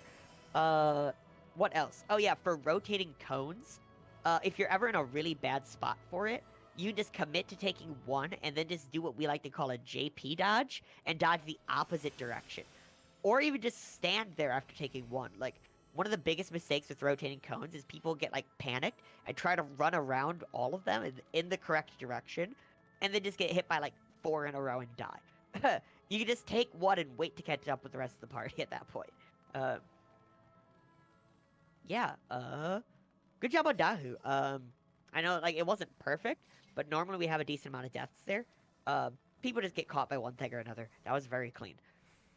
So, welcome to Queensguard. Before I place down actual markers, I'm going to place down our tank assignment markers over here to the right. A and B are our 2 main tanks. The 1-2 is North 1, North 2. The 3-4 is South 1, South 2. So looks like we got Tav volunteering for 1 set of tanking, your boy is volunteering for the other. I'm going to throw numbers back over your head now that we don't have to worry about watching for limit cut markers. We got Omni and Afel on south, we got Imitation and Kensei on north. Awesome, thank you y'all. Let me get a quick drink of water, because I forgot how fucking sore my throat is. Cider does not count as hydration, so I do have water here as well. No, I actually do have water too. People make me do hydrate on stream, and if they get mad. So, to walk through this fight, because some people have never been here, etc., etc., healers will do Steel Sting and Spellforge during the countdown. Remember, you do Steel Sting for all healers and casters. You do Spellforge for all physical damage healers. You're applying for the opposite damage types. So, Steel Sting to casters and healers, Spellforge to physical damage healers during countdown. But keep in mind that some classes do both damage types. The first mechanic we're going to see are yellow and purple tethers. We will click off whichever tether matches the color, and this is where the both damage types come into play. Those are our special boys, and you might have to reapply. A sample call here would be click off Steel Sting, apply Spellforge. Red mages need Spellforge. Alternatively, we could have click off Spellforge, apply Steel Sting. Paladins, Dark Knights, Bards, Ninjas, and Reapers need Steel Sting. Just keep in mind, if you're not clicking off the buff, your healer can always just apply the opposite to you to overwrite it. But you should never have the buff that matches the same color. Either click it off, use the middle button if you're on controller, or make a macro to click off both effects. Either way. The next mechanic are our bombs. You'll be getting a tether or not. I'll say check for a tether. If you ever miss the tether, you'll get a set of scales on your debuff bar if you had a tether. So if you ever miss checking for it, that's kind of your cheat to see if you had one or not. The way we do bombs is either on the outside edge of the arena or getting knocked back from the orb in the center to dodge both the explosion and to our bomb. The second and third images that Sif linked show what that knockback looks like. You get knocked to the side 90 degrees from where the knight is, or a little less than that at a cute angle. I'll call out some numbers to aim towards best I can either way. Generally, you'll either go to small or large bombs as called for. If you're tethered, you will land before your bomb does. There is a bomb above your head. This is bad. Look where something just exploded and adjust it there, especially if it's along the edge. That's generally the safest. That way the bomb above your head won't come down and kill you. The warrior does a move that needs dispelled. Generally speaking, we ask for the tank on that to have dispel, so that would be your boy volunteered for that. If you've got dispel, that's great. Otherwise, we can always assign somebody else to have it. Awesome, thank you much. So your boy will handle the dispels. I'll call them out for you. The next set of tethers, you'll be going either to green or to purple. These will be in the intercards. They do overlap towards the cardinals, so don't get Venn diagrammed. They are very big AoEs. So you'll get tethers, then you go to green or purple. After that, we need to rush to getting under the center, and then either stay in or rush towards a different spot. A sample here might be like, you might be at the 3 marker, all the way out to not get overlapped. You might have to run center and then run towards 1 on the opposite side. If you don't readjust center fast enough, or don't start running out fast enough, you'll get got. So please just watch for that. We either get in or out, and then towards the side that doesn't have a nail on it if you're good at watching for it. Otherwise, you can wait for a call for a marker. After that is another dispel on the warrior. That one can be a little tricky because the tank might be way across. You do have some time to get back to it though, so don't panic too much. Raid wide a tank buster and all of that loops. That's phase 1. Phase 2, healers no longer need steal and spell when phase 2 comes up. It's the gap mechanic. Gap mechanic is our friend. It depends on your character's facing. You do get a debuff on your debuff bar that shows you which side has the gap if you ever struggle to see it in the mass of people. So, there'll be 2 different mechanics where I call for you to get to a spot and then turn your gap towards the center. After you turn the gap towards the center for that hit, you turn your gap towards a turret you're aligned with. There'll be turrets on the west and east of the arena, staggered out, multiple on each side. Just pick one, make sure you're aligned with it directly, and just turn your gap towards that. If you're ever not quite aligned with them, you can get clipped by both sides and die instantly. So just pick one and adjust to that. This is the same mechanic as in Orbon Monastery, the first boss. It's the same mechanic as in the Gabriel duel in Bajan Southern Front. There's a CE and Zadnor with it as well. It depends on your character's facing, so it takes some practice to get used to. I've got some tips and tricks probably after the run if people really struggle with it. Let's see. There are sniper turrets that spawn in as well. We have the main tanks pick these up. There's one to the west, one to the east. They'll just pick them up and invuln late in the sniper shot cast bar. I will call for the invuln. For the fire ice, it's the same as Castrum. Fire, stop moving, sheath your weapon, do nothing. Ice, keep moving till the animation's done. Jumping clones, that's just another gap mechanic. Wait till I tell you where to go. If we see bouncing bullet turrets, it's the same as normal mode, not too bad. The last mechanic, or last phase rather, that's where the yellow and blue circles in that final image comes in. This is for healers. Healers, please listen up. Healers will need to be either healer 1 or 2 for their party, and they'll need to get to that corresponding spot on that map, or on that image. So for instance, the healer 1 in party F will go to the F1 spot at the start of the last phase. If you ever struggle to figure out your spot, you can always place a flag on your map now, and then you just have that flag kicking around once we get to that final phase. There'll be orbs that spawn in there called spiritual spheres. It is the job of the healer to reflect that spiritual sphere. Generally speaking, I like to wait about 1 GCD after it spawns in and then pop my reflect or light curtain. I Either way, they will pulse with 2 different AoEs. As long as you stand in one and reflect it, it dies.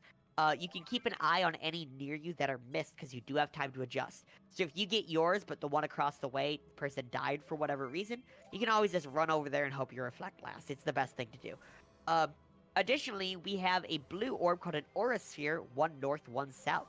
It is the job of the north one and the south one tanks to have their stance on going into that final phase. They'll pick up the north and south. The party helps kill them, and then after it dies, it puts an orange tank buster icon above that tank's head. They just need to invuln after it dies, turn their stance off, we get back to business. North 2, South 2 turn their stance on for the second phase, as there is a second wave of all of this. Healers will need to get back to the spot when I call for it. North 2 and South 2 be prepared to pick up the North and South. Everybody help DPS them down, etc. Besides that, there are the 4 ethereal wards, the same as in normal mode. They do Coat of Arms, which is a directional parry, the same as like what Ravana does. Just keep in mind, do not greed. Watch your big AoEs like your dances, your Asais, anything like that. It is very easy to clip more than one and get got, either sent into a wall or just given enough stacks that you get a doom. So just hold off on that shit until they start casting Coat of Arms again. That's your safe window to use them. Always respect Coat of Arms, do not greed. Like I said, there's 2 phases, or 2 waves at that final phase. If healers need to LB in that section, for instance, they need to wait until their reflects are done, etc. Yeah. Anyway, you can cross the arena once you're ready to go. As far as the main tank duties, we tank all 4 in the center at the start. Then during the first phase, we have Knight tanked dead center, Warrior as far to the east as it goes. In the second phase, it'll be the Gunner in the center and the Soldier off to the west. So like Tav, you are Knight Soldier. During the first phase, you'll tank in the center. The second phase, you'll tank to the west. Your boy, first phase, you'll tank to the east. Second phase, you'll tank in the center. Not too bad. Tav, keep in mind that with the Soldier, it can be a bit tricky when you have to do like the gap mechanic. Because if you're on the opposite side of the arena, you need to save a gap closer to get back to your dude. Otherwise, they will tether, and then their raid wide will just kill people. That's what got us last week, by the way. So just, you know, save a gap closer there if you're ever too worried about it. It's a good learning experience if it happens, though. Yeah. If people have any questions, please let me know. Are any parties missing steal or spell? Because I can adjust ahead of time, but not during. And once you're ready, you can cross into the arena. For Tav, do I need dispel for anything? You do not. Okay. Alright, looks like we're waiting on Zinnia outside the arena. Awesome. That is everybody crossed the line. Wait, Azalea's not here, KekW. Take stance check. Only Tav and your boy need it on. Question? What's up? I don't have Light Curtain, I have Reflect, and it's fine if I don't have a Rise for a bit. Yep. So the other question is there more Reflects after this fight, or...? There are, but it's not until the last mini-boss. We're not really expecting to get there. If we get there, you can just be like, okay, I know for next time, so don't stress it too much. I have another Reflect, I just... Oh, yeah, yeah. Yeah, so the Steal spell is needed for the very first phase. Reflect is needed for the very last phase in this fight. So that in between time you can use a Rises, or you can just swap it out 1-to-1, kind of either way. But yeah, main tank's already volunteered. You don't need to stress it otherwise. Unless you mean a main tank in your party, you're just a blue DPS. Congratulations. Yeah, take stance check, food check, vibe check. Starting our countdown. Apply Steal and Spell in your parties. Reapply if you applied it early. Apply Steal and Spell in your parties. Reapply if you applied it early. Once you have your buffs, you can get up towards the bosses. They don't pull until we attack them. They are all very lovely. They're guards. They don't know that we're a threat yet. Why don't they just let us through? Here at this beginning phase, we're going to group all 4 of them up nice and tight in the center.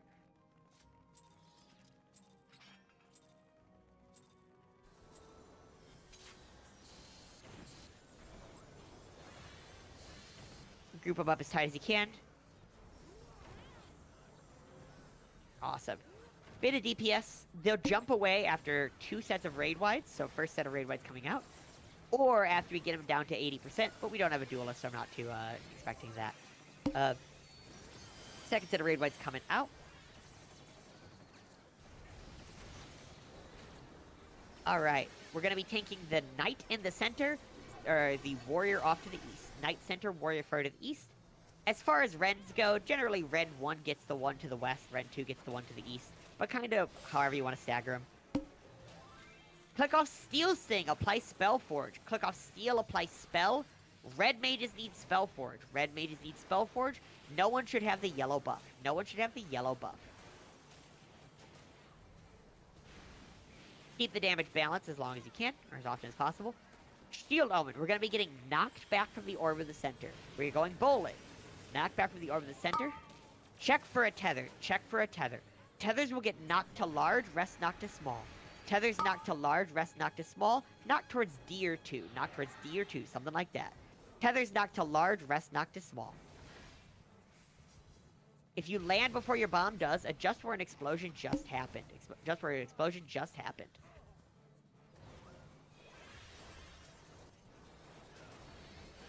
The warrior's going to do a move that needs dispelled. Once this is resolved, you can dispel. Try not to dispel it too early, because it can just eat the cast. So dispel and then raid wide. Dispel and then raid wide. Awesome. Nicely done. As people have learned, if you're too in line with the knight's charge, it does also clip you. So that's an extra thing to worry about, as if you didn't have enough. The next set of tethers will tell us whether we're going to green or purple. Remember, these are in the intercards. They do overlap towards the cardinals, so don't get Venn diagrammed. Check for a tether. Check for a tether. Tethers will go to green, rest to purple. Tethers green, rest purple. Afterwards, we're going to get under the knight in the center and stay in towards the safe side. Get center under the knight. We are staying in towards B, towards Bravo. Hug it towards Bravo. Hug it towards Bravo. Dispel warrior next. Dispel warrior next. This is the tricky one, because sometimes you can end up on the far side. Raid Wide's going out. And next up we have Tank Busters. After this, all of this is going to loop. Our Lady of Favorable Patterns don't fail us now. We might need Seal and Spell again. Hey, we're good. You don't need to worry about Seal and Spell. We are good with what we had before. It is going to be the opposite way of doing bombs. Work on Knight a bit more since Knight jumps away. It's okay for it to be a little lower than Warrior going to this phase. We're going to be resolving bombs on the outside edge of the arena. We're going to be doing it on the outside edge of the arena. Check for a tether. Check for a tether. Tethers to small, rest to large on the outside edge. Tethers small, rest large on the outside edge. Outside edge. Outside edge. Tethers small, rest large. If you land before your bomb does, adjust where an explosion just happened. If you land before your bomb, adjust where an explosion just happened. Dispelling Warrior comes next. Damage is even. Well done. You can see why that's why you can DPS the knight down a bit more. You get a bit of time. Raid Wides are next.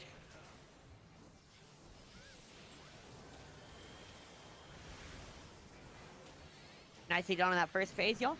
Keep in mind on this second phase, Tav's going to be tanking all the way to the west, and the Gunner's going to be tanked in the center. So Soldier to the west, Gunner in the center. Pull them apart best you can.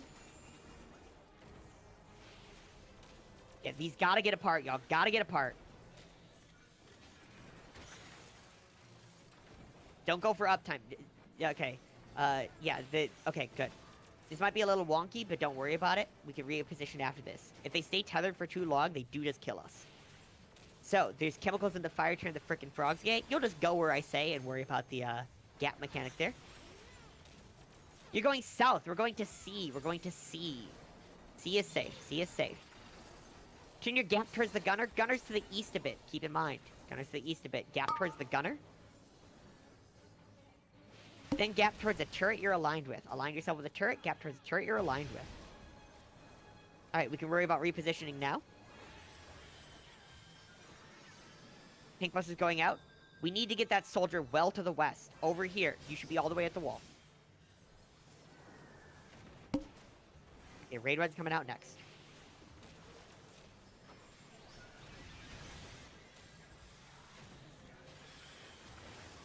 Okay, this is fine. It's only a bit spooky there because if they tether, the Raid Rides are just instantly lethal. It's not like a mostly lethal, they just kill you. So, like, that's the real spooky thing, is making sure you position them properly. Gun turrets are spawning. Main tanks will pick these up. Your boy will pick up the east one. Tav will pick up the west one. You'll just invuln late in the cast bar. It's a pretty slow cast. You can invuln whenever now. You can invuln whenever. And raid rides will be coming out next. Raid rides coming up. Kill the gun turrets, please. Fire or ice is next.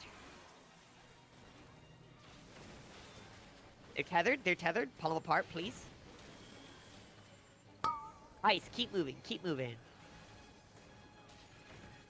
Don't stop till the animation's done. I'm sorry, casters. You should have played Summoner. Alright, you can get Gunner back center. Awesome. Next is the Jumping Clones. Jumping Clones. They're gonna jump twice, and then it's the gap mechanic again. Don't have to worry about where they start, that's my job. So currently the south two are safe, but they jump twice.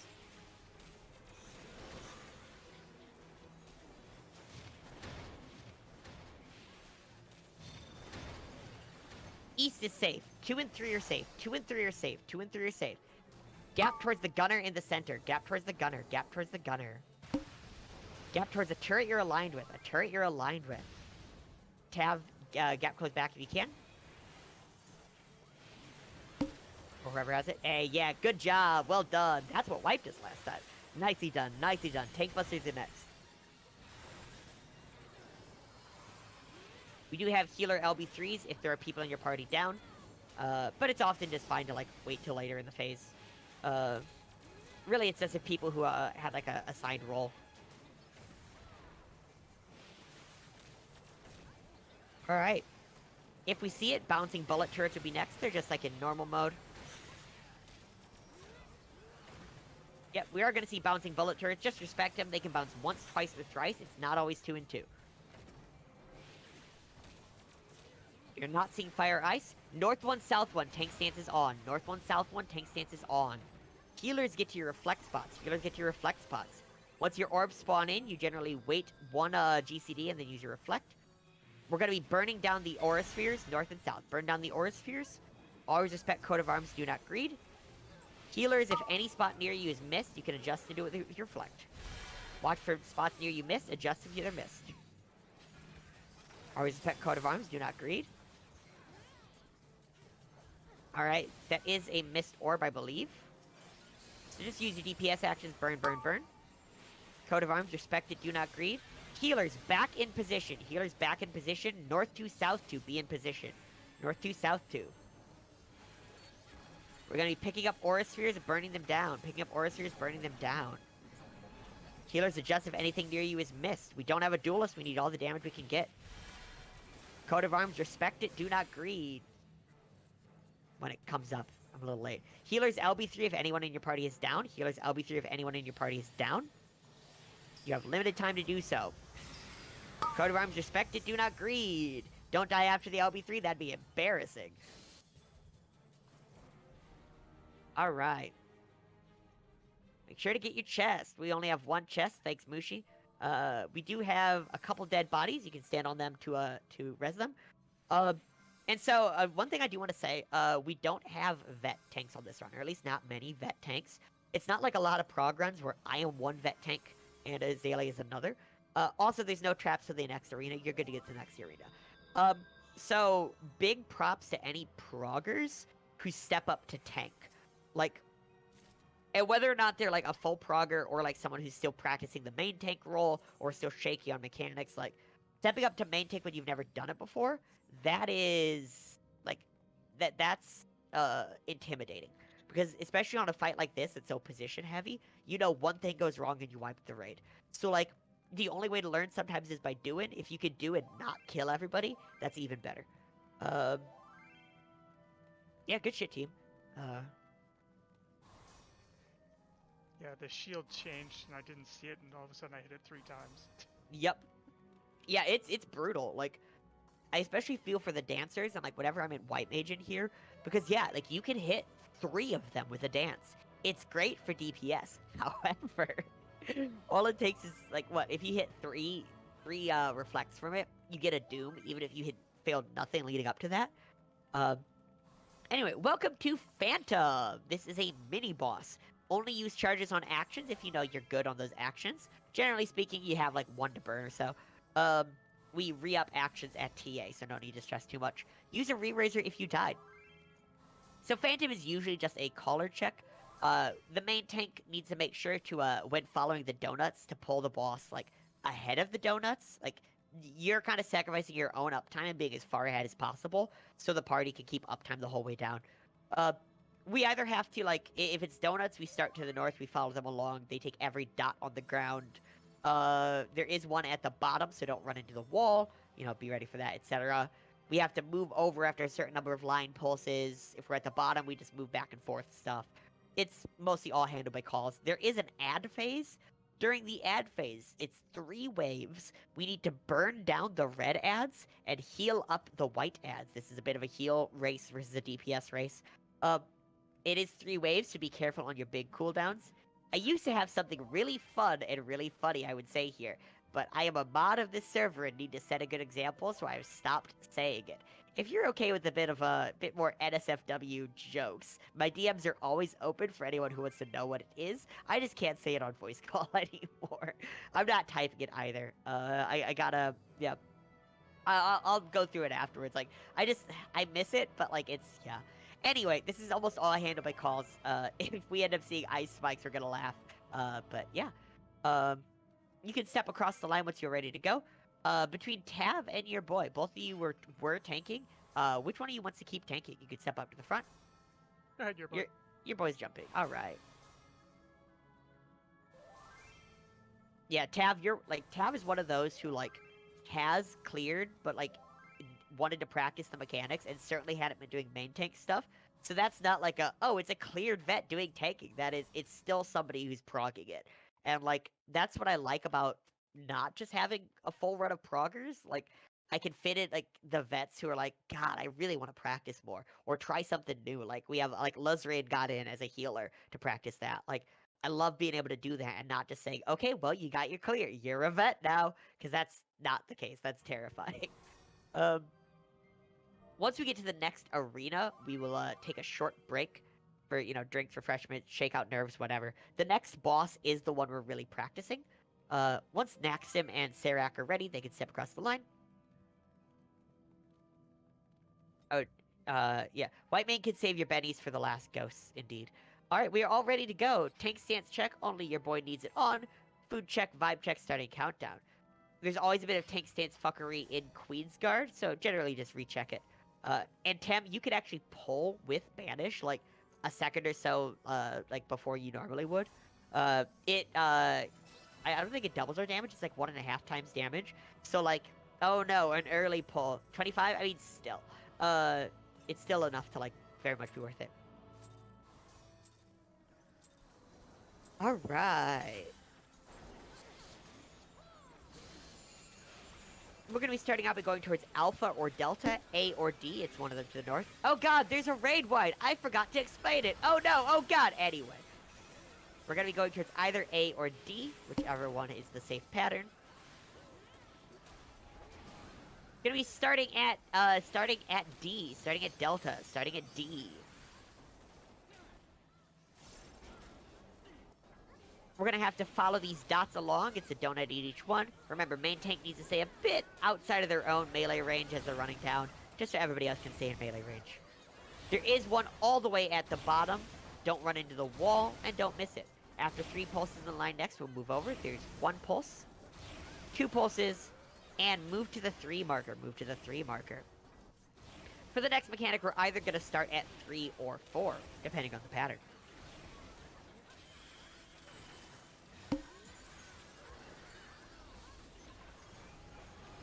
We're going to start at 3. We're going to stay here. After 3 pulses in the line next to us, we'll move to 4. And then we'll move back after 3 more.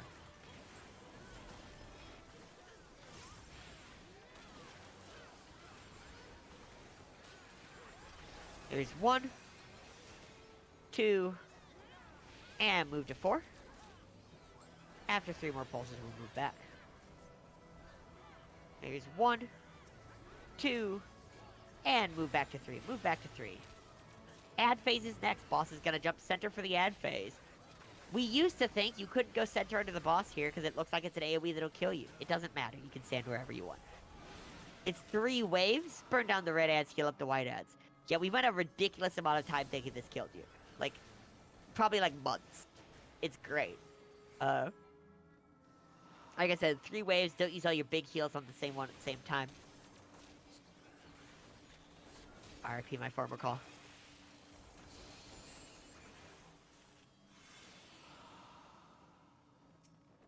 Alright, last wave. Let's see if the DPS or if the healers win. All of these benedictions. Okay, fine. Interrupt. Doesn't matter who does it. Cool. For the next mechanic, we're going to be getting knocked either south or north. Let's see if I get a pattern I can call early. Keep in mind that as this gets close to dying, you'll want to build gauge and resources for TA.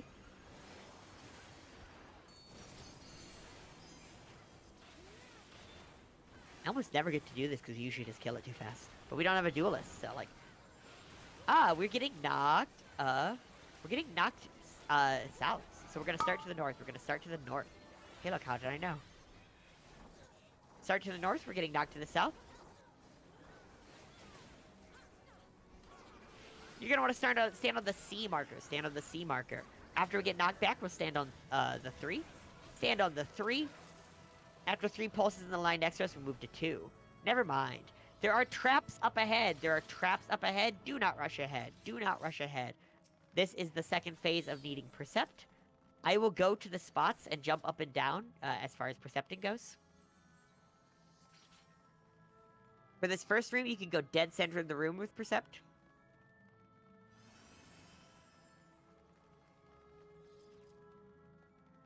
You're going to swap off Dispel, yeah. The only 2 people assigned Percept, awesome. That's 1. This little alcove always has 1, so you want to go right up to here. Percept again. Okay. We're good into the phase transition. The zone transition. There'll be another little alcove like that, and then you'll want to Percept at the start of that alcove just like that previous one.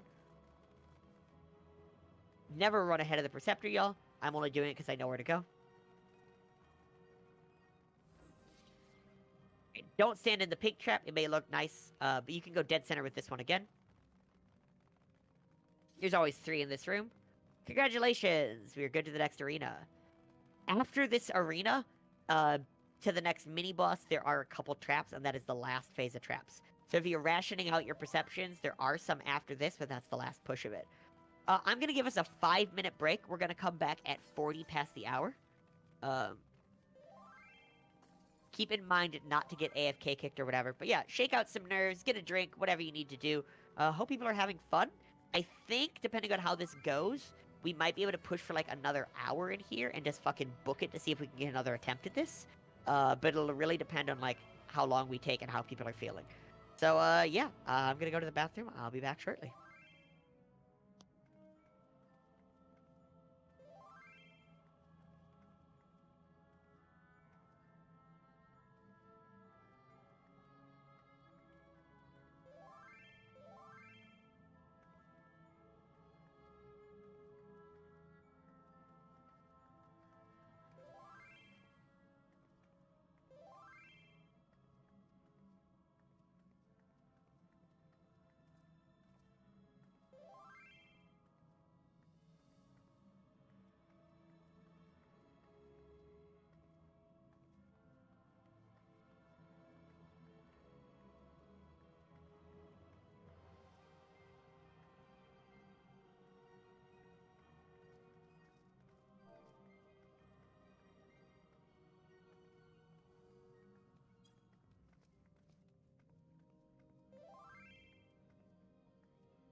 I am back. Still gonna wait till 40 pass before I start any explanations. How are people doing tonight? Doing good. Hopefully, y'all are less tired than I am. Lol. Yeah, last time I ran this, we didn't make it past Queen's Guard. Mm-hmm. Yeah, the best any fresh prog really does is makes it to here, which is good because like this is the wall. So if a fresh prog makes it here, like I feel like any prog run, you need to die to this to have a chance at getting through it.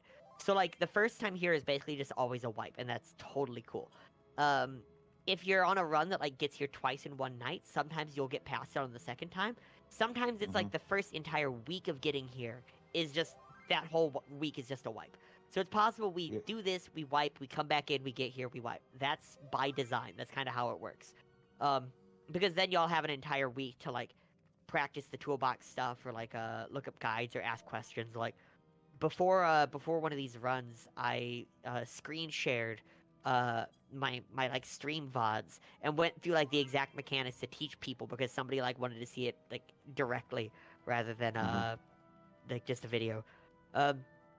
And yeah, shit like that. Like, there's plenty of time to learn in between. But, like, you kind of just expect to die here, and that's the goal. Like, a few of these people... Go on, Yeah, sorry. my wife, it took her, I think, 4 or 5 times before they finally cleared. The first time we killed TA, we cleared. Yep. Yeah, I I mean, remember that. there back in the day, March of 2021, this content had been out for maybe a month and a half. We had something that we referred to as the Miracle Run. So back then, there was maybe only a single TA clear a week on the entire data center. TA was that much of a wall for any prog cycles. Eventually, we started like adjusting the ratio, like taking 30 proggers to 18 vets rather than like as many proggers as we could. And yeah, just trying to do our best to like push people through it. But the first, like back then we had prog runs were different than clear runs for any given boss. So a TS prog run versus a TS clear run, or like Queensguard prog run versus Queensguard clear, etc. TA clear was especially different than TA prog. So I hosted a TA clear run, and I had some people who had been trying this same fight for like a month and a half.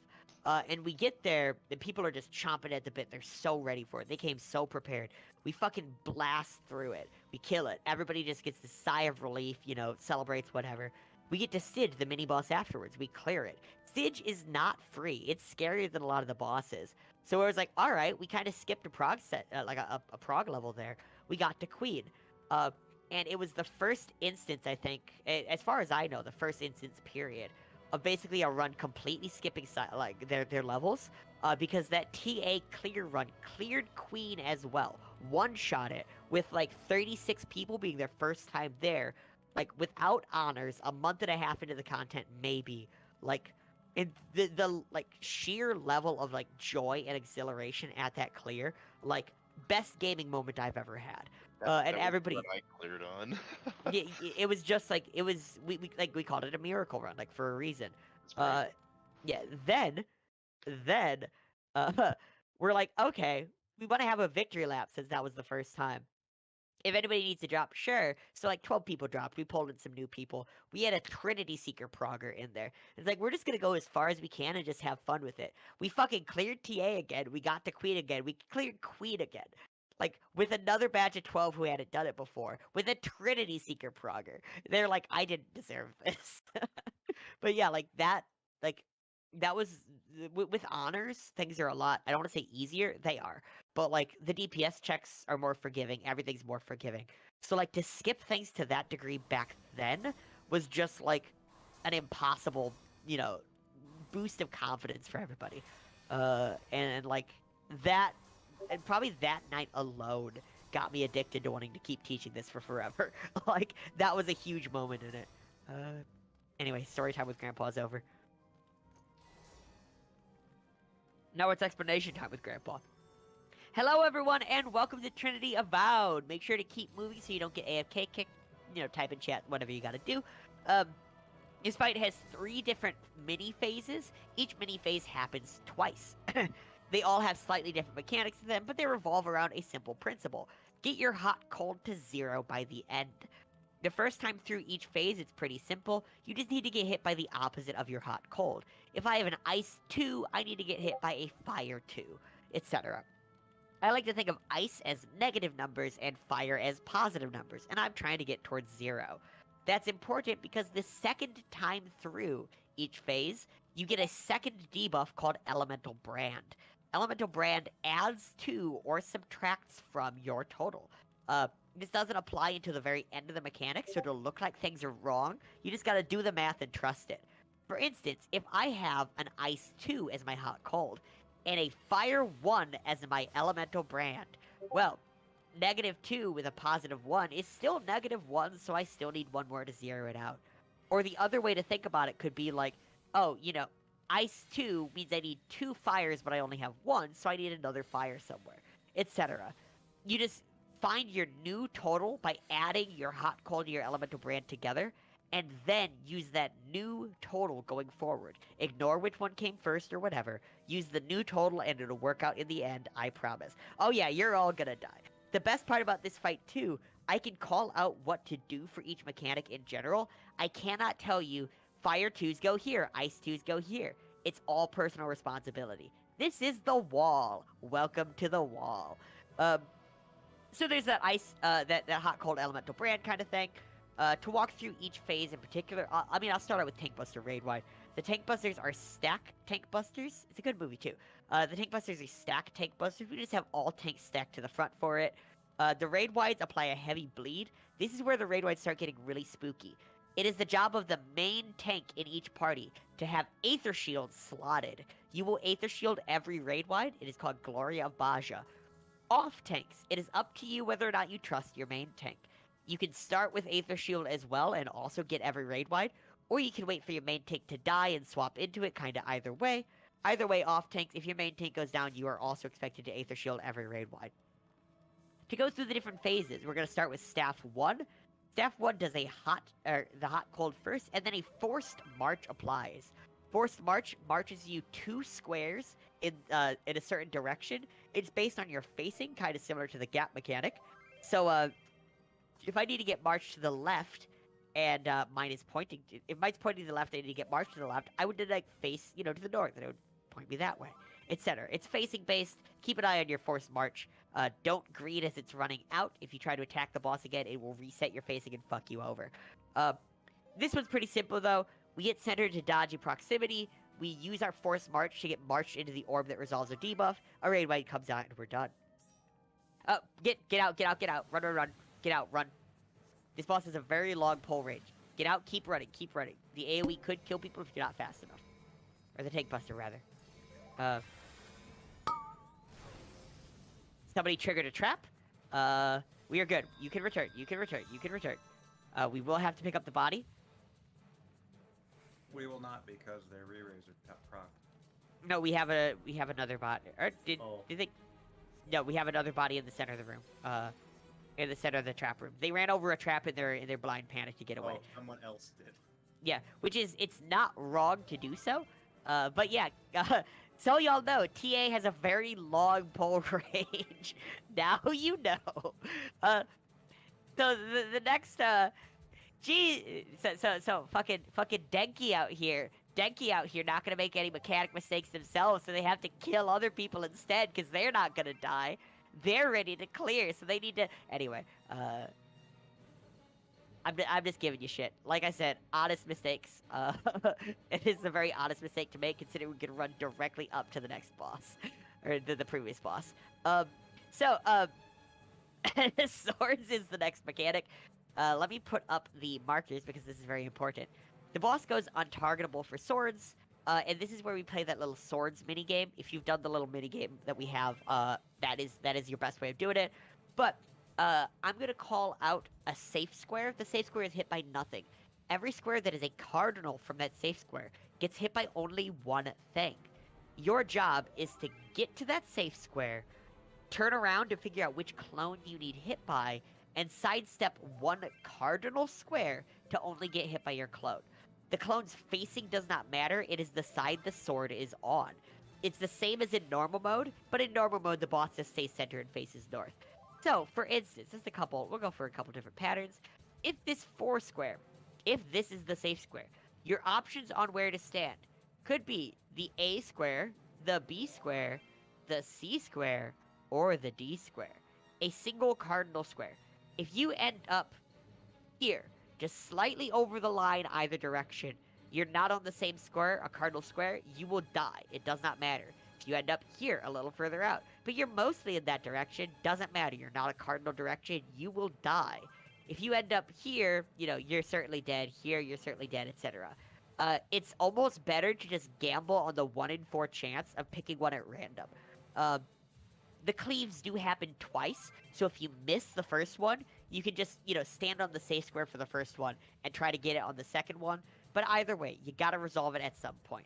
Swords is the big killer here. It might take a while to click, but that's why we practice. The next mechanic would be bow. Bow does a force march, and then a tank buster, so it takes you to get to the front. With the force march, we either get marched towards Bravo or Delta, towards B or D, away from the firewall. You can just watch one and adjust if you need to go to the other. When you're at the wall, we get to play the pipe game. We do have a few cheat sheets for this that Seth linked the different pipes. There's a couple different ways to do this. We're on that little 1-lane strip. There are 4 arrows to the north. They follow every bend in the pipe, which means if you're tracing down towards you, as soon as it hits a bend, left or right, doesn't matter, as soon as it hits a bend, it moves over a line. And then it's on the next line and keeps moving down towards you. It follows all the bends until it gets down to the area that you're at, so you have to figure out which one it ends up at. Or, there are 2 different patterns, normal or inverted. I will call out normal or inverted, so you can just use the cheat sheet saying, oh, it starts at the 1 square, it'll end up where the 1 is on the bottom. That's the easiest way to do it if you have a second monitor, can draw it, or whatever. That's pretty easy for the first time through. The second time through, each of them are a little different. Staff 2 doesn't have a forced march, but it has clones that spawn north and east. The clones cleave the entire row or column that they're on, so you have to get to your orb just by walking or sprinting, and then just stand on the square, not hit by a clone on your orb. Sometimes I can call it out, sometimes not. Otherwise, vets can go to that spot and jump up and down, so the newbies know where to go a little faster. For Sword 2 is exactly the same as Sword 1, congratulations. The only difference is you might have a total of 3 or 4 on your hot cold. For instance, if I have Ice 4 on my hot cold plus elemental brand, I would need to get hit by Fire 2 on each set of cleaves. Get hit by a Fire 2 and then a Fire 2 on the next one. If I have like Ice 3, let's say, I can't just go where Fire 2 and Fire 1 intersect and think I'm big braining it. I will just die. You need to get hit by Fire 1 on one of them and Fire 2 on the other. Doesn't matter the order. Just if you get a 3 or 4, you'll need to get hit on both sets of cleaves. Hope you're ready for it. Bow 2 is the really hard one. Bow 2 has clones spawn north and east. We have to dodge the clone AoEs first and then get away from the firewall. I generally like to stay center until I see the clone squares. Then I see the firewall and dodge away from the firewall into a safe square. You're either going to an intercard for the boss or to the sides of the boss in the center. But wait for the clone AoEs to be done and then get away from the firewall. And then it's the pipe game again, but a little different. On the wall, you get a forced march, an elemental brand, or you get your hot cold, an elemental brand, a forced march on a 1-lane strip, and then the pipe game starts. Your job is to figure out what you need hit by, where it will end up, where you need to start and face for your hot cold, for your forced march to make it work, and then do all of that with 8 seconds to do so. Hope you're ready. It's possible that your hot cold and your elemental brand zero out at that point, in which case you follow the empty spot along. The empty spot also takes every bend in the pipe. Just pretend there's an invisible arrow there. Another raid wide and tank buster, and that finishes off the fight. Those phases are in a random order. When it's doing a phase transition, we either need to get out from the boss, to the front of the boss, or behind the boss. I will call those out, just be ready for them. I will tell the main tank how to pre-position as we go, to make it a little easier for people along the way. Welcome to Trinity Avowed! Like I said, I can call out generally what to do, but everybody needs to know what to do with each thing, and personal responsibility resolve it themselves. When you're ready to go, you can step across the line into the arena, but not too far across the line. If anyone still has any questions, you can let me know. Remember, the goal is to basically do as best as we can here, and then maybe take a small break, and then push back in if we have time. If we lose a bunch of people who can't stay late, that'll be fine. I'll ask when we're done with that. If you're not ready but want to fight anyway, welcome to TA. Enjoy your stay. Your boy, do you want to keep taking? I'm gonna assume yes. Tank stance check, food check, vibe check, actions check, main tanks need Aether Shield. Additionally, people are probably out of charges with the actions they brought in. Free up with ones from your bag. I know we're not here for too long, but it's possible we clear it. You might as well, do everything correctly. Starting our countdown. Tem is called first chain strap. I will call out, raid-wide Aether Shield and mitigate when the time comes. That's exactly how the phrasing will be. If you do enough runs with me, it'll stick in your head exactly the way I say things. This fight starts with a shared tank buster. We have all tanks go to the front after pull and mitigate.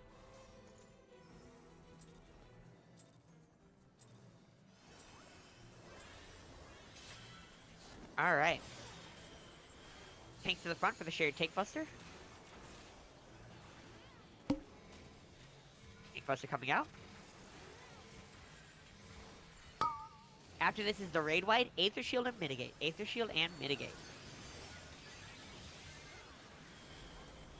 We're going to have 3 phase transitions in a row next. 3 in a row. Followed by the first phase. We're going to be getting to the front of the boss. Front of the boss. That's to the north. Front of the boss. Front of the boss. Get behind the boss. Range and casters can get behind and out. Melee can wait for uptime. We're going to be getting out next. Melee can wait for the Pulse of Light. What Pulse of Light? That Pulse of Light. Everybody out. And next we're just going to be south behind the boss. Boss will reposition center a bit. Make sure you're south behind the boss. South behind the boss, including main tank. After this goes off, tanks will go to the front for another shared tank buster. I hate when it's these 2 in a row. Forced march. We're going to be getting march towards either Bravo or Delta. You can just watch one and adjust if you need to go to the other.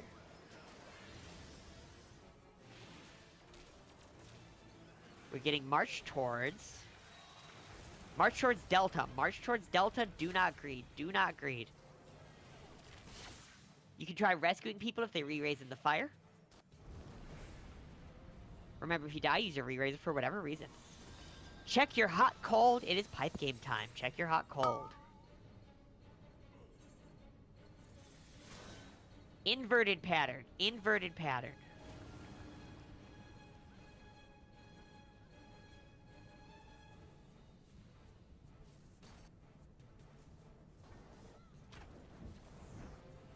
It's gonna be a raid wide next. Group back up. And then Aether Shield and mitigate. Aether Shield and mitigate. Generally, you want to wait to see if anybody in your party dies and re-raises. That way they don't miss Aether Shield. Point the boss back towards the center. No need to walk it all the way back. Stand on the 4 marker, please. Or, no, to the north of the boss. North of the boss. North of the boss. You may have to be at the front of the boss. She's looking at you. You're looking at her. Sword phase is next. Boss is going untargetable before long. Mind your cooldowns. Check your hot cold. Check your hot cold. Clones are spawning.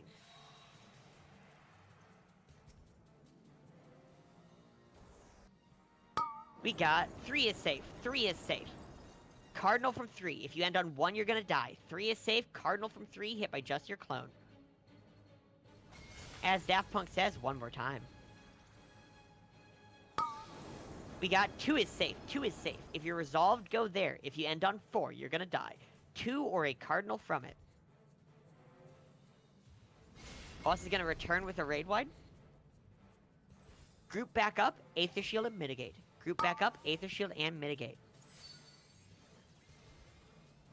For the next phase, we're gonna be getting out away from the boss. Melee can wait for the Pulse of Light. Ranged casters can pre-position. Keep in mind with hot cold, if you res people during a hot cold phase, they might have no way to resolve it and just die instantly. So try to save reses for outside of hot colds. Get away from the boss. Get out, get out, get out. Alright, we're gonna be getting centered next. We can just stack there for the next mechanic. Check your hot cold. Check your hot cold. Check your forced march direction. Get center, mitigate, regens to keep people topped up. After these proximities, you're gonna get marched to the orb that resolves your debuff. March to the orb that resolves your debuff, do not greed. Find your orb, get marched into it, do not greed. Do not greed. I have greeted this before, it's never worth it. After this is gonna be a raid wide, group back up, and then raid wide. Group back up for the raid wide.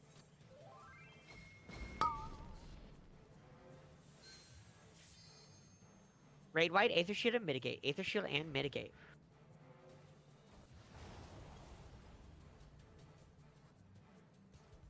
Alright, boss is gonna reposition center. We're gonna get south behind the boss. We're gonna get south behind the boss. South behind the boss. Next are gonna be the clones appearing north and east. We're gonna have to get to the sides of the boss or intercards, and then away from the firewall. Remember, clone AoEs first, then away from the firewall. We are going to the intercards of the boss, and then we are dodging towards Delta. Intercards of the boss, pop sprint if you need it, and then dodge towards Delta, to the wall of Delta, the wall of Delta. Alright, shopping list time. Have fun! Check your hot cold, check your hot cold. Add or subtract your elemental brand, this is your new total. If it zeroes out, follow the empty spot, it also takes every bend. Hot, cold, elemental brand, and check your forced march direction. Arrows are spawning in. Inverted pattern, inverted pattern. Figure out where you gotta go. Remember, it's a 2 square march. If you pop sprint here, it'll be a longer march and get you killed. If you pop impetus here, you kill your entire party. Etc. Point the boss back towards the center. No need to run back towards center. You can just point. Aether Shield and mitigate once you're grouped up. Aether Shield and mitigate. Make sure you're also pointed back towards center. You're looking at the boss. She's looking at you. Oh, Tank Buster towards the wall. Tank Buster towards the wall. Sorry about that. I'm used to this phase being later. Yeah. Now you can point back towards center. Trying to get the party killed. Get to the front of the boss that is pointed back towards center. Pointed back towards center. She's looking at you, you're looking at her. Boss is going untargetable for long, mind your cooldowns. Don't use LB3 during hot cold phases, you can save it for after. Check your hot cold, check your hot cold. Add or subtract your elemental brand, this is your new total. If it's a total of 3 or 4, you need hit more than once. Do it in 2 separate hits, never be on intercards. Clones are spawning. 4 is safe. 4 is safe. If you end on 2, you're gonna die. Cardinal from 4. Cardinal from 4. And as Daft Punk says, around the world, around the world. Alright, we got, 2 is safe. 2 is safe. If you're resolved, go there. If you end on 4, you're gonna die. Gonna come back in with a raid wide, group back up. Group back up, Aether Shield and mitigate. Aether Shield and mitigate. Healers can LB3 at their leisure. Just make sure your party doesn't die from raid wide. We're gonna be getting out next. Melee can wait for the pulse of light. Getting out away from the boss. And now, get out. These are little chime sound. You can actually rush back in before the animation if you're used to the timing of the chime. Alright, check your hot cold. We're going to be walking to the orb that resolves your debuff, and then checking north and east for clones. Check your hot cold. Add or subtract your elemental brand. This is your new total. Get center, mitigate, regens to keep people topped up. After these, you're gonna walk to the orb that resolves your debuff, or sprint, doesn't matter, and check north and east for your clone. Inside corners are safe. Inside corners are safe. Group back up for another raid wide.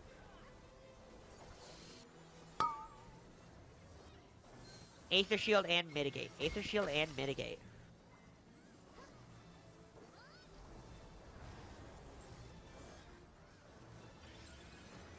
Well, I love and respect you all very much, but we are not beating 24% during this Enrage cast. So ideally, a fresh prog gets here, right? Because if a fresh prog can get to TA, that means that they're a little ahead of the curve for like learning it, because this is the wall, as you are very aware, very well aware now. TA is the wall. TA is a hard fight, and until it clicks, it's just gonna feel like a chaotic wall. Sometimes one mechanic clicks for you, but not the others. Sometimes none of it clicks for you. There does come a time though where the fight does click for people, and that's a great feeling. Didn't die to Enrage. What's up? That's a good feeling. But that's TA. That's the wall. That's how this goes. So, we have about an hour till what our normal stop time would be. I'm gonna put us back in, I think, at 10 past the hour, which does not give us much time. What this means is, if we are going in for a second attempt, we're gonna need to be super fast, minimizing BRBs, not doing explanations, etc. If anybody cannot stay late, they should probably just drop and we can find fills. Keep in mind that if we clear TA, this is going to go very over time, possibly up to an hour over time, because that would be a possible clear attempt. Usually people are willing to stick around that late, for whatever. That's totally fine, Omni. Yeah, if people need to drop, can't stay late, I'm generally expecting us to just get to TA for another practice attempt. But only stick around if you're really, okay with the extra time. It pushes pretty late. I'm exhausted. It's totally fine to be a half asleep body. Like, hey, you fine, Denki. Well, I'd say nobody died. We weren't gonna clear anyway, so, like, we were already losing those re-races, just kick W. But no, like, that's just how it goes.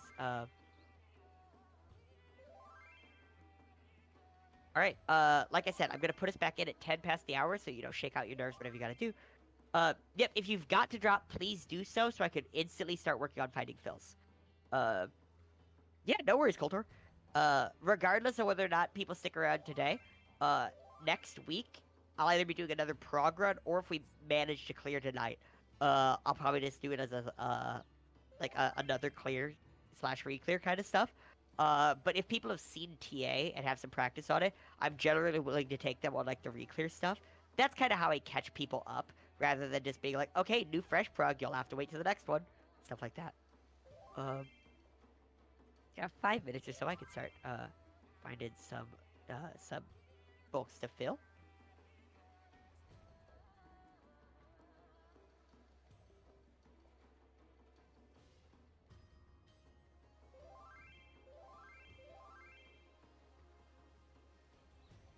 Most re-clear runs that you join is TA and Rage, yeah. Especially if you've shown that, like, you've practiced it.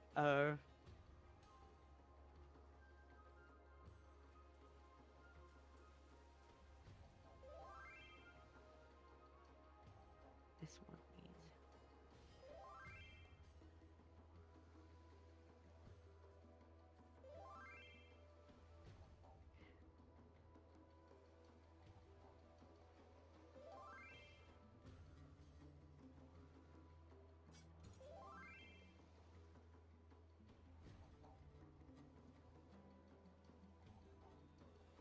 We've had people that, like, swords click for them fast, but, like, bow never clicks for them. We have some people who have cleared multiple times and still can't do swords. At some point, it's just, like, you need a critical mass of people who can do it. It doesn't mean everyone has to be able to do it, but, like, you need a critical mass who can do it and survive.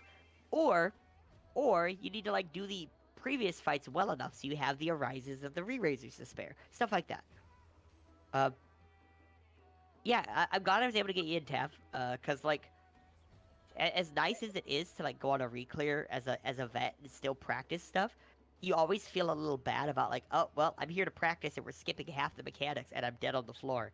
Like, that's not a great feeling. Versus something like this where it's like, oh, we're expecting to die. I see to enrage. Like, I can really practice all of it. I don't know. Hey, Fi, would I be right in presuming that when it comes to the forced march, that that your auto attacks can influence that and can screw you up? Autos do not, but your GCDs will. So if you're like perfect facing or whatever, and you use a single like whether it's tomahawk, your range attack, you know, a melee GCD, whatever, it will spin you back to face the boss. I think you can turn auto facing off like as an option to not do that. But yeah, generally like once you've picked a spot, yeah. Actually, speaking of, if anybody struggles with the gap mechanic or force march, let me turn my screen share on here on the call and show you kind of what I do. So I died to that twice, and I swear it's because I was autoing the boss still, because I was still targeted to them, because I was facing the right way, and then it just marched me a completely different way. Yeah, did you use any abilities? No. Okay, interesting. I don't think autos do it, but like, it's possible you have a setting where it does. That'd be some shit if it's the case. Anyway, if anybody wants to look at the screen share I'm doing in the Discord call, I'll show you all a bit of what I do. I use legacy controls, which is a little easier to do this on, I believe. So I the way I do this, if I know I need to end up facing, you know, getting marched towards water, like having my gap face water, whatever. Let's say that like it's my left side. So in order to do my left side, what I will do here, I know that in order to have my left side face the one, I would need to end up facing this way. I'll need to face the 2 in order for my gap to face the 1, my gap or my force march. So I will keep pressing my GCD buttons, my normal attacks, whatever, but I will turn my camera to face the 2. You can see my character is still facing 1, but my camera is facing 2.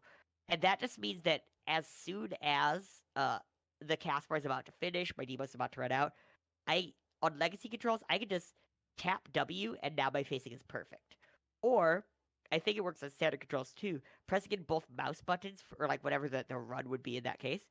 Bam. I just face it. Like so I can just pre-position my camera rather than pre-positioning my character, and then provided my camera's correct, when the time comes, I just snap to it. I've known people who do the same thing and just like tap W over and over again while doing their other GCDs, and it works for them. Stuff like that. So for instance, if I needed to have my back face the 1, meaning I needed to face the 3 out here, I would just stay facing the 1, keep using my damage, whatever, and I would just turn my camera all the way around. That way, when the time comes and I need to face the 3, I just, you know, tap W or both mouse buttons or whatever, and I instantly snap to face. It might take a bit of practice. I don't know if standard controls 100% works like that. There might be just a better way to do it on standard, but like, this is how it was explained to me back when I first learned it for E7S away with these. Maybe it was O3S Alacarnassus with the Force March is where I first learned it. But still, like that sort of thing. Somebody pointed this out to me, and it just felt so much better. Because like away with the gap mechanics and Force March are all the same mechanic. IMO. Alright, we still need a tank. Let me pick for that. Oh, Valkyrie's lagging in. And yeah, we don't have prog rolls here because by the time I started hosting on Cafe, it was kind of just moot. Like on CEM back when I hosted there, like for the first push, prog roll was very important to make sure you had a group of people ready. But like when I started hosting on Cafe, it was after Xandor. We had better actions. We had resistance honors. Like a fresh prog run often gets to TA. That was not the like. Back then, a fresh prog run would get to Trinity Seeker, and if a fresh prog run managed to clear Seeker, holy shit, you were doing well. Like, that was the feeling. So, like, at some point, it just stops mattering. Like, this content's 2.5 years old. I'm not gonna double check everyone to make sure no one's skipping the line. Like, it's... people will get their spot eventually, I don't know. Get pubby. Yeah, nobody should really be in a massive hurry to clear this anymore. Like, because it's 2.5-year-old content and we're still doing it. You'll have your chance. It's not going anywhere. Alright. Like I said, we are gonna be booking it. Please don't slack off on anything. Don't slack off on your, what is it? Don't slack off on your actions at the cache. Make sure you use the proper stuff, your pure, your re-raiser, etc. Same spots for all the like the bosses and the like. If like Velk wants to pick up tanking, that's fine. But like Tav and your boy did perfectly well that last time, so I'm cool to just keep giving y'all practice and rocking that. We can do the same. I think Omni was probably South 1. So once Velk could just take over South 1 when that time comes. We are waiting on Theo, on Elodie, and on Denki once they're ready to go. So just to check really quick, with the forced march, it's not marching you directly forward; it's direction. Yeah, you'll get a debuff on your debuff bar that's a left, right, front, or back arrow. That is the direction it marches you in. Fucking me up. Yup, and it depends on your character's facing. So, like, if it's left, wherever your character is facing, it's your character's left. Yeah, that's that makes sense. Okay, yeah. Because, yeah, the way you were describing it is, like, I don't think it works that way, so there's got to be something just like that that's, you know, not fully explained or understood yet. Right. Yeah, I just didn't notice the arrow because like I'm used to when it says forced march, it's like forced march or forced retreat. So like forced retreat is backwards, forced march is forward. Yeah, that's how it's always been. Fucking Siren Song. Not is it Siren Song C? I think it's Siren Song C. Yeah. Yeah, I love that dungeon. It's a good dungeon. The final boss is a little anticlimactic because it really is just that front back and stuff. Yeah, that trash is nasty. But yeah, that's why I like it because I'm a healer main. But yeah, the forced march, the gap mechanic, away with it is all the same mechanic because it depends on your character's facing and really nothing else.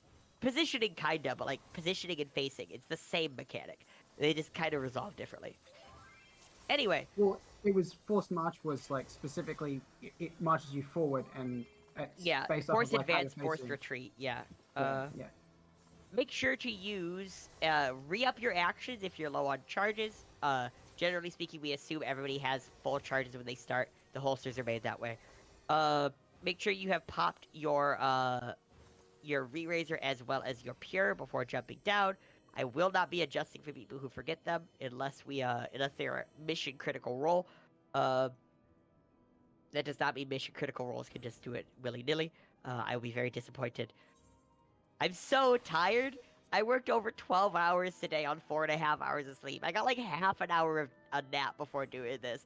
Please, please don't make me re-instant. Let me sleep after this. This is like, I'd say a second job, but it's like a fourth job. Like, God knew I would be too powerful if I wasn't the tired and sleepy. So like, here we are. It's okay. I ate like 20 Wendy's spicy chicken nuggets on the way home. And I've got like a leftover McDonald's burger in my fridge just because I got too many. Like I'm just a garbage heap. Like I served like 140 fucking filet mignons and I'm eating fucking spicy chicken nuggets. Let's go. You can drop down to your side once you're ready to go. If we wipe fast enough, we get to go again. Now if we clear TA, I'm gonna be so proud of y'all. And then the existential dread's gonna set in when I realize I have to stay up that much longer. This is a time-honored tradition, almost 2.5 years old. Like I said, same spots down below. Take stance check, food check, vibe check. Let's get ready checks once people are there. Game on. I love it when someone else does the ready checks and I don't have to. It's wonderful. Lazy. And, yeah, Curly, you've also been around for ages. I'm glad to have got you back in. Was it I like just did had to you offer him this over Diadem, and he was like, "Okay."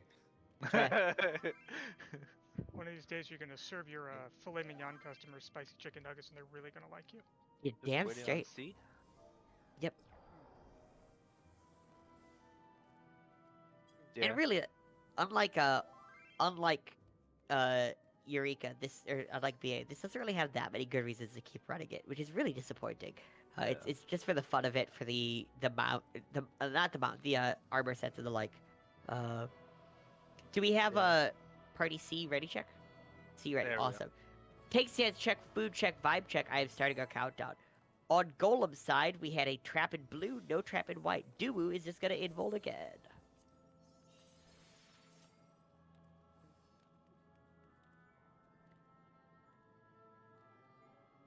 Weaverns? What are those?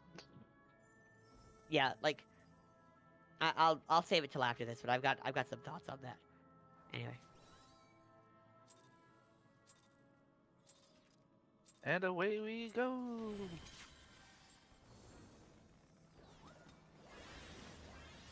Remember, Golem says I trap in blue. It will just be involved. Reds are down. Pick them up. Pull them out. Northeast tank. Get ready.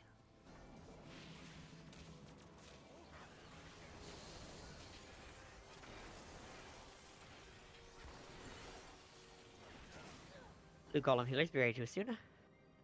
Southeast tank. Be ready. Reds are down. Get them out.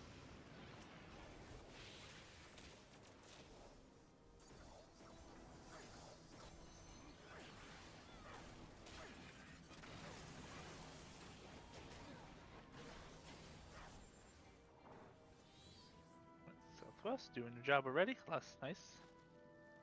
Reds are down. Get them out. Healer free for all. Healers start bringing some slams to your tanks. Get them up to 4 stacks, and with the 5th one held off to the side.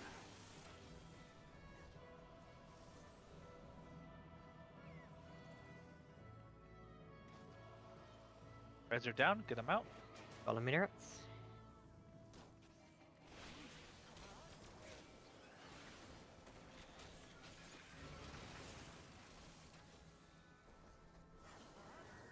Golems work on hallways. We have 3 or 4.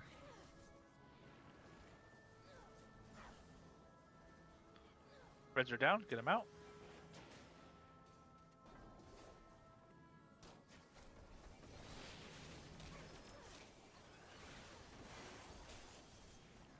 Golem interrupt.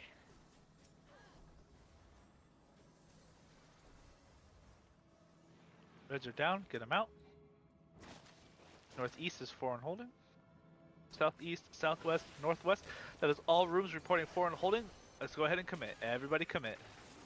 Provoke the slime directly through the center of the big slime. Once they are both fusing, you can go ahead and start picking up mobs. Head out into the middle of the hallway. Watch the trap. Out the north door. This is the last opportunity to build resources. Golems hold DPS hits on the button. Kill it dead. Imitation chicken was my dinner tonight with the spicy nuggets. Golem Stunner Sleep Demolish cast. So the BA is a glorified chat room line. Came from my FC leader, who did BA back when it was new. New, hard, random portals, like, just fill from instance, whatever. He took me through my first run, and, like, when he said it, he kind of was rolling his eyes. For me, that's a mark of pride. I love the glorified chat room, like, social feeling. I love getting to actually know the people. I love that BA is punishing enough to keep you on your toes, but not so challenging that, like, you have to really sweat. Like, you can just hang out, nod, and call if you know what you're doing. Like, I love BA. But for me, my passion to keep running something so much is teaching.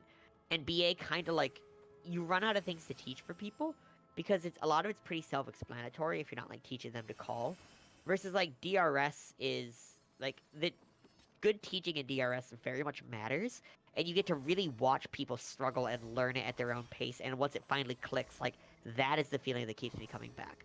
Like, for pure enjoyment's sake, like, it's hard to give one or the other because they're just very different experiences. But, like, the reason I keep running is to teach people, is to make a second job of it. And DRS is just so lovely for that. So it's just a bummer that, like, BA has really good rewards and, like, makes you money for running it. And DRS is a money sink that they screwed over. So, like, it's a bummer. Anyway. If anyone has any questions, please let me know. Otherwise, cross into the arena once you're ready. We're going to assume your boy is good to keep tanking. I'll mark them. I'm not going to mark the 2 off tanks. They can just go up and stack as needed. We are good to go. Tank stance check, food check, vibe check, starting your countdown. I prefer Eureka to Baja. I prefer DRS to BA. But again, it's completely what I get out of it. I like the harder stuff. DRS's optimization is a lot deeper too. Not that BA's isn't deep, but just the mechanics are harder. So there's a lot of, like, there's a lot more you can push it, and, like, if you're good at pushing it, you get rewarded for it. I don't know.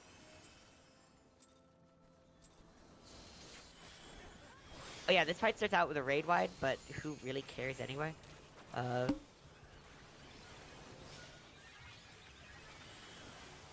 In the grand scheme of things, is it living or raid wide?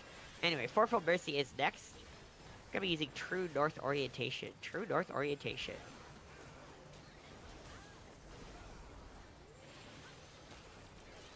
We're starting either north or west, either north or west. It is north, north, south, south. North, north, south, south. That is north twice and south twice, one movement. Followed by seasons.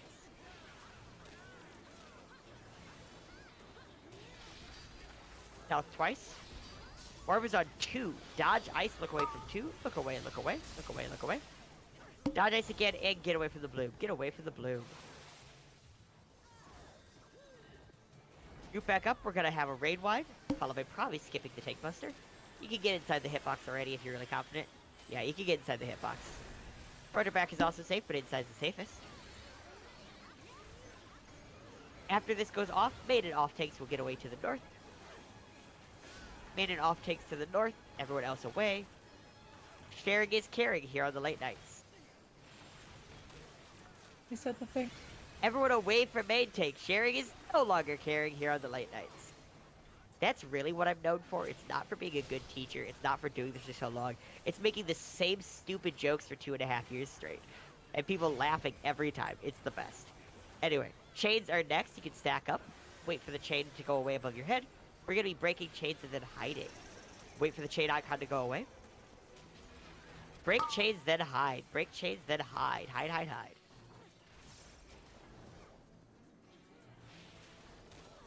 Next up is going to be Ifrit dashes in. Ifrit dashes followed by Baleful Blade. Save burst till after it's done. Remember not to greed for uptime here. Gonna start at 2. Gonna start at 2. And then we're gonna hide behind 3. Start at 2 and then hide behind 3. Hide behind the barricade at 3. Hide behind 3. Hide behind 3. Back at it. Please ignore my death to a lag spike. Raid white going out. Alright, next up, stack behind the boss. Stacking on the 3 marker is probably the best. Stacking on the 3 marker, or towards the 3 marker. It's a line stack. You can say stack up for the cloud line AoEs.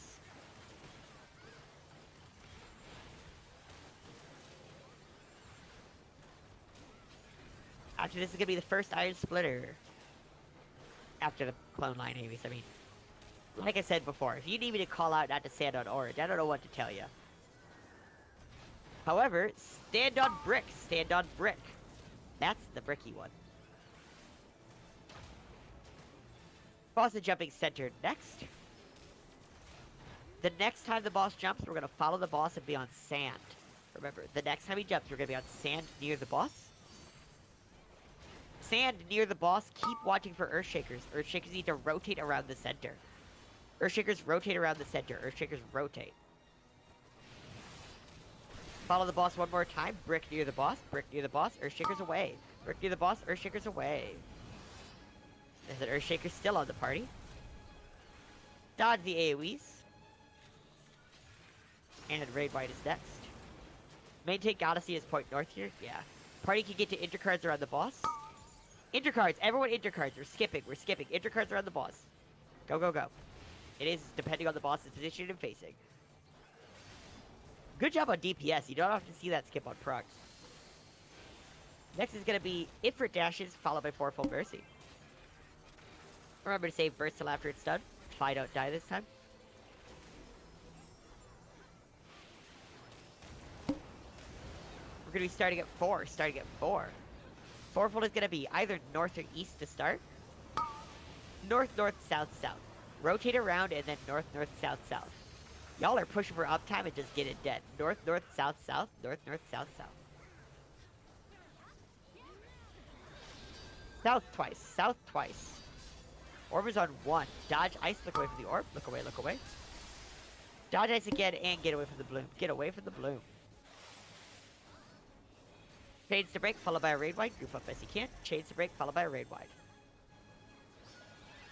Break chains.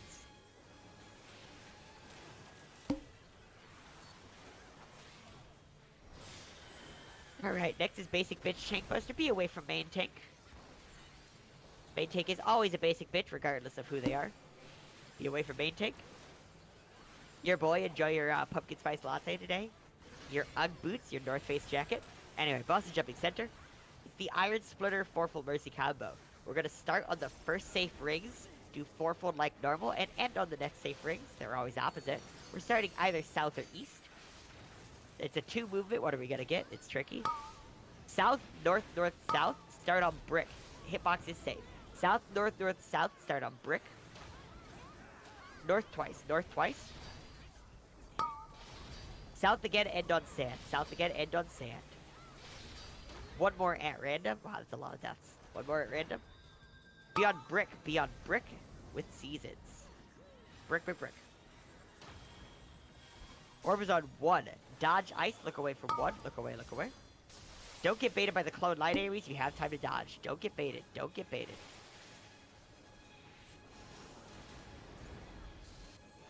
And Raid Wide's gonna be next. After this Raid Wide is the Verdant Path where we stack inside the boss's hitbox.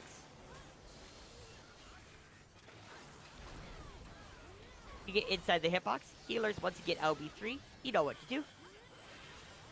Usually inside the hitbox is the time we end up doing that. Sometimes it's a little later, sometimes it's a little earlier.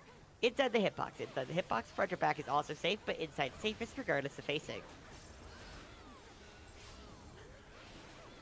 Next up is the Baleful Blade Fourfold Mercy combo. We're either hiding or getting knocked back towards a clone, or towards the side of clones on one of those barricades, and then doing fourfold on the clone. We are hiding, clone is to the west. We are hiding behind either 4 or 1. Hide behind 4, hide behind 4, hide behind 4, and then 2 movement. What's it gonna be? And then south, north, north, south. Hide behind 4, then south, north, north, south of the clone. South, north, north, south of the clone. North twice, north twice. South again. Chains to break, followed by a raid wide. Chains to break, followed by a raid wide. Break chains. If your healer is chained and LBing, please run away. I don't care about your uptime.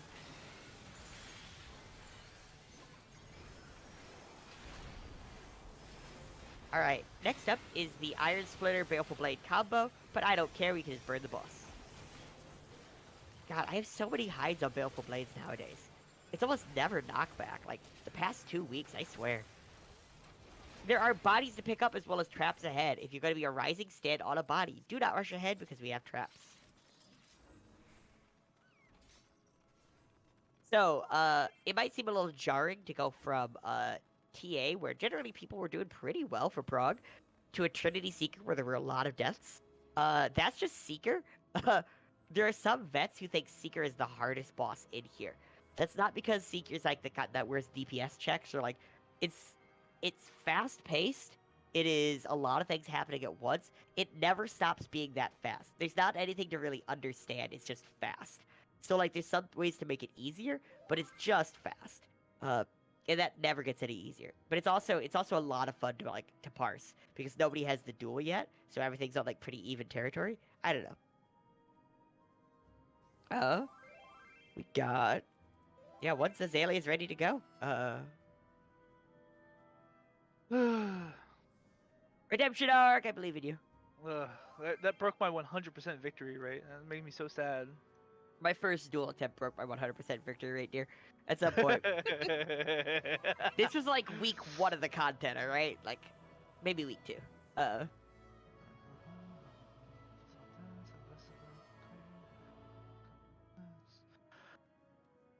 Alrighty, wish me luck. Mate. Good luck. Alright, we'll make our way back Break towards away. Dahu. Dahu was really clean last time, y'all. Like I said, I don't often see that on prog. If y'all have any questions, you know, you can let me know, but I'm gonna be, once we're here, we're gonna be pulling anyway. So like, yeah. Anyway. Let's get at it. Let's get at it. I'm gonna pull if nobody else does. Like, I'm pulling as a summoner. Here for a good time, not a long time. Remember, use charges if you got them.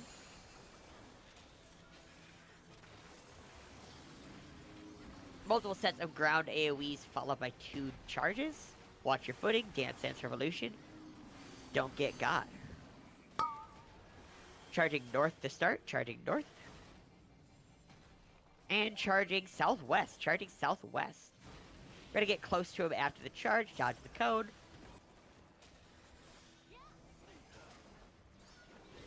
The next cast bar is Spit Flame. There will be line AoEs first, but the next cast bar is Spit Flame. Keep an eye on numbers above your head. Remember to get to an ad near your marker if you have a number above your head. If you're not fast enough to get there, really getting to any ad's better than none. But like, yeah, Spit Flame is coming out. Watch for numbers above your head. Ad near your marker. Ad near your marker. Oh, I got one. Oh no, it's a Limit Cut. Is it Limit Cut? Is it Flood Ray? Is it Shaolin Soccer? Who knows? There's gonna be a left-right shockwave next. Left-right shockwave next. You can outrange this if you're ever in a bad spot for it. Following this left-right shockwave is getting knocked into an empty spot. Cancel the knockback with a dash if you're a Chad Pog gamer. It doesn't give you extra uptime or anything. It's just for the flex, but it's fun. 5 rotating codes are next. Blamey, wavy, spin, and flamey. We're gonna start northwest-ish. Start towards D, and you can rotate around from there. You can stop towards the east or southeast if you're lazy. And ad phase is next. Hey, grats to Azalea. Ad phase is next. After 3 sets of ads, that is 6 ads all day, we will have an off-take provoke off. Keep in mind, since we don't get LB3, you might as well pick up bodies as early as possible. Oh, that's, we have ads on different people. Try to group the ads up in the center if you can. You might as well. It's fine, like, you can spread them out. You can have one person just hold all of it, including Dahu. Like, it's not that big a deal. Anyway, back at Dahu. Multiple sets of line and ground AoEs. Watch your footing. There's a left-right shortly after. If you need to get hit by only one thing. Left-right coming shortly after. Might be a weird dodge. Spit Flame is after this. Spit Flame is after this. Watch for numbers above your head. Numbers above your head. Get to an ad near your marker. An ad near your marker. Tanks with flares will get knocked to south safe spots. Parties knocked to north safe spots. Tanks with flares to south safe spots. Parties to north safe spots. Tanks can mitigate if they're stacking. Cancel the knockback for your Chad Pog gamer. Flamey, wavy, spin, and flamey is next. Alright, you can start towards the D again, kinda, towards 1. And rotate around with it. Okay, here's the boss about to die. Y'all have really good damage. That's great. Like, I know some people have been, like, hiccuping on mechanics here and there. Like, we have some people who are still, like, definitely, like, feeling the tired and the raid or whatever. But, like, as long as y'all are staying alive, your damage is nutty. That's great. Oh yeah, sorry, I don't have a re-raiser because I died to a lag spike, and I don't take backup re-raisers because I have done this too long. If I'm dead on the floor, just leave me there. Yeah, I don't take backup re-raisers. I needed to fit 24 resistance ether kits.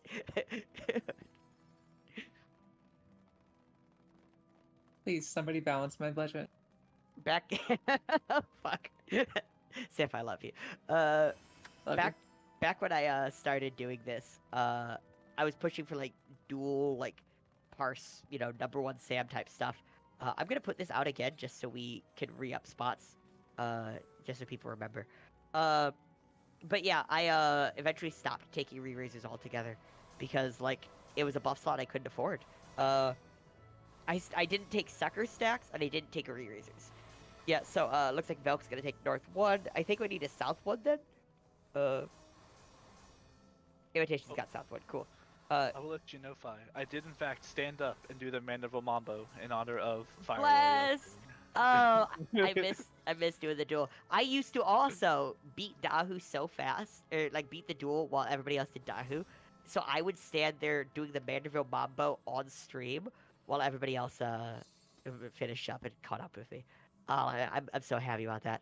Anyway, there was a little bit of fuckery with the second phase as far as the boss position. Are y'all good on that, or do you need me to say anything about it? Like, you figured it out like enough by the end, but like, if y'all are good, that's totally fine. Can you repost the thing about where we need to stand with reflects? Yeah, Sif, if you don't mind. Got you. Yeah, the reason I don't like Baja's zones is Baja's zones have no linear progression. Eureka's zones, you start out scared, afraid. In order to do a level 1 NM, you have to kill level 6 mobs. It's terrifying. You need to work together. You need to band together. By the end of a zone, you're king shit a fuck mountain. You're ferrying people around. You're leading the train. You're giving back to the newbies since you had to be carried through when you were new. And then you go to a new zone and you're nothing again. So you have to be carried again and taught again, and then you give back again, and it repeats. So, like, you have that feeling of the linear progression, and then BA gear, it just, like, adds to that. Where, like, Baja doesn't have that, and it's always on, there's no downtime. So, like, I don't know. You can run with your friends at any level, but it's tricky. Does anyone have any questions here before we get going? Step across the line when you're ready to go, etc., etc. Yeah, BA, like, forces a feeling of community versus, like, Baja zones where you actively don't want to support other people because then they'll get in CEs instead of you, especially back when it was more whatever. How do you DPS 2 targets at Sam? Keep up Higginbana on both. Keep track of which one has rend armor or trick attack or buffs taking at any given time. Focus that one. Otherwise, doesn't really matter. Anyway, waiting on Naxaman on Beard once y'all are ready to go.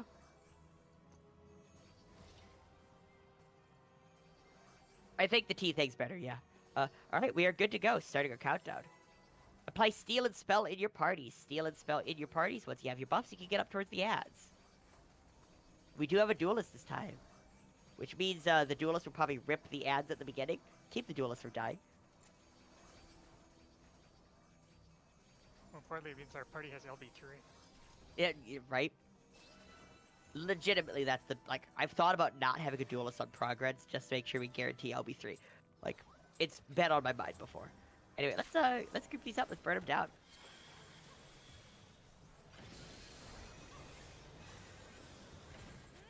Reignite it a little more if you can. Raid White's coming out. See if they'll jump away this time. Second set of Raid Whites.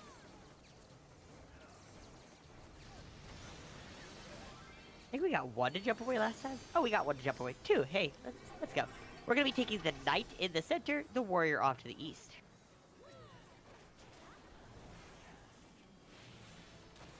Tethers are first. Color tethers, rather. Click off Steel Sting, apply Spellforge. Click off Steel, apply Spell. Red mages need Spellforge. Red mages need Spellforge. Keep damage balance as best as you can. No one should have the Steel Sting buff. If you got the yellow, make sure to get it overwritten or click it off. We're going to be resolving bombs on the outside edge of the arena. Resolving our bombs on the outside edge of the arena.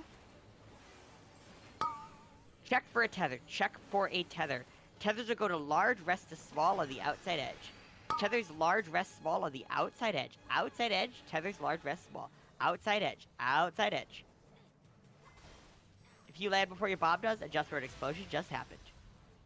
Adjust for an explosion just happened. Next up's gonna be Dispelling the Warrior after the boost cast. Use the boost to get through! And Dispel the Warrior, followed by Raid Wide. Yeah, all the millennials now have, like, bad knees. You felt that in your bones, didn't you? Press zero twice. Alright, we gotta focus Knight a bit more. It is a little behind. Remember, it always jumps away, so we gotta work on it a bit. Bit of downtime before the next Tethers. Tethers will go to green, rest to purple. These are at the intercards. Check for a tether. Check for a tether. Tethers will go to green, rest to purple. Tethers green, rest purple. Afterwards, we're gonna get under the Knight and then immediately out towards the safe side. Be ready to reposition. Get under the Knight and then we are immediately going out towards B. Out towards B. Out towards B. Go, go, go. Alright, dispel the warrior. Dispel the Knight. Warrior, rather. We are going to die. Congratulations. It's gonna hurt. Boop! Hope for re-raise the luck. Pull them away if we can. I see. Now I get it. Yep. Take buses coming out. Pick people up if you can. We are not out of the woods yet. See if they tether. Let's see what we get. Focus Warrior, please. Click off Spellforge, apply Steel Sing. Click off Spell, apply Steel. We need Steel Sing on all casters, all healers, as well as Paladins, Dark Knights, Bards, Ninjas, Reapers. All need Steel Sting. Yeah, we're gonna be getting knocked back from the orb in the center. Knocked back from the orb in the center. Check for a tether, check for a tether. Tethers will get knocked to large, rest will get knocked to small. Tethers knocked to large, rest knocked to small. Getting knocked towards 1 or B. Tethers to large, rest knocked to small. Something like that. Towards 1 or B, something like that. If you're down and had a vital role in your party, please mark yourself. I am trying to fight, so I do not have time to do it. Dispelling the Warrior comes next. Our Dispeller is back up.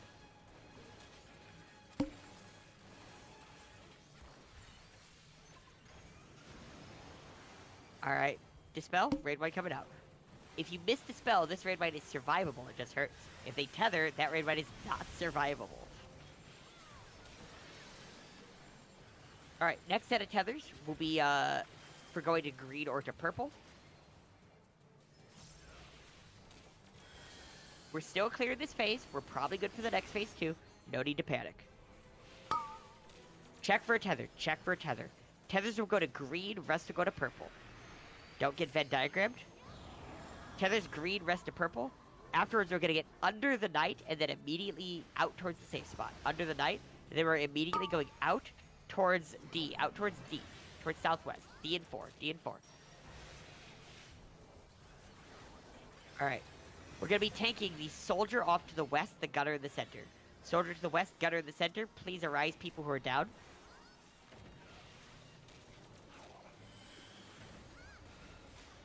We have 3 fallen healers, if we can start picking them up. You can bring gunner more center, please. We're in no, we're not in a panic about it this time. Alright, so, Tav, you're not going to want to move with Soldier right away. Generally speaking, you wait until the gap is out before you start moving. There is a center safe spot, so you can just always run towards that. It's in the direction of the normal safe spot. Speaking of, we're going towards A. We're going towards A. So, like, I'm here in melee range towards A. That is safe. You can run to it now. Like, turn your gap towards the gunner in the center. Gap towards the gunner in the center. Gap towards a turret you're aligned with. Gap towards a turret you're aligned with. Tank will have to get back towards the soldier. There we go. Alright, Tank Buster's coming out. Yeah, I see that Velk has aggro now on it, I believe, but, like, that's still generally the principle. Soldier's a little behind. Raid White's coming out now. If other people are down, we will get LB3 before too long, so just sit tight. No need to waste a bunch of arises on people. We're going to have a bit of a DPS check here with our sniper turrets spawning in.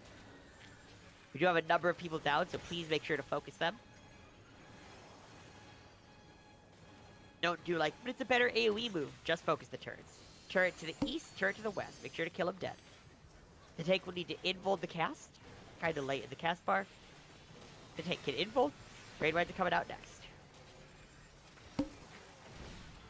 Raid Whites coming out. Bakuretsu, Bakuretsu. Nice. Fire and Ice is next. Healer should have LB3 shortly. Don't do it yet because keep moving, keep moving.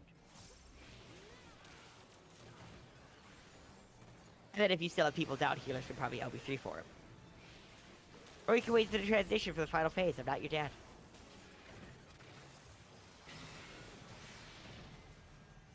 Alright, jumping clones are next. Afterwards, we'll be bouncing bullet turrets.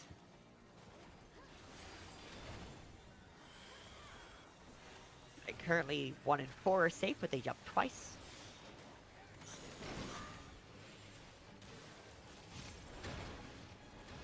North, south. 1 and 3 are safe. 1 and 3. 1 and 3. Doesn't matter which one. Turn your gap towards the gunner in the center. Turn your gap towards the gunner. Gap towards a turret you're aligned with. A turret you're aligned with. It's gonna be Raid Whites first, followed by Tank Busters. Healers can LB3 for the parties at any time.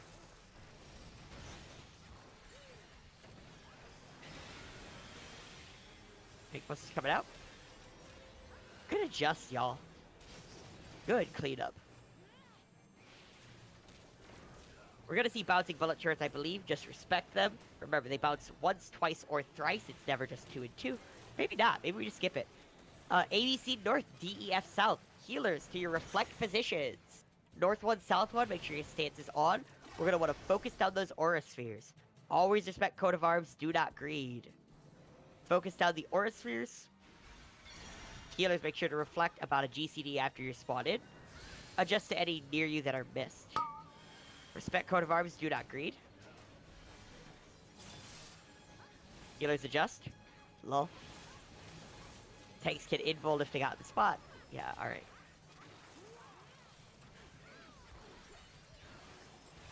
Coat of arms, respect it, do not greed. North 2, South 2 stances on. Healers back in position. Got aura spheres to burn down. Aura spheres to burn down. Healers back to reflecting. If any near you are missed, adjust into that spot.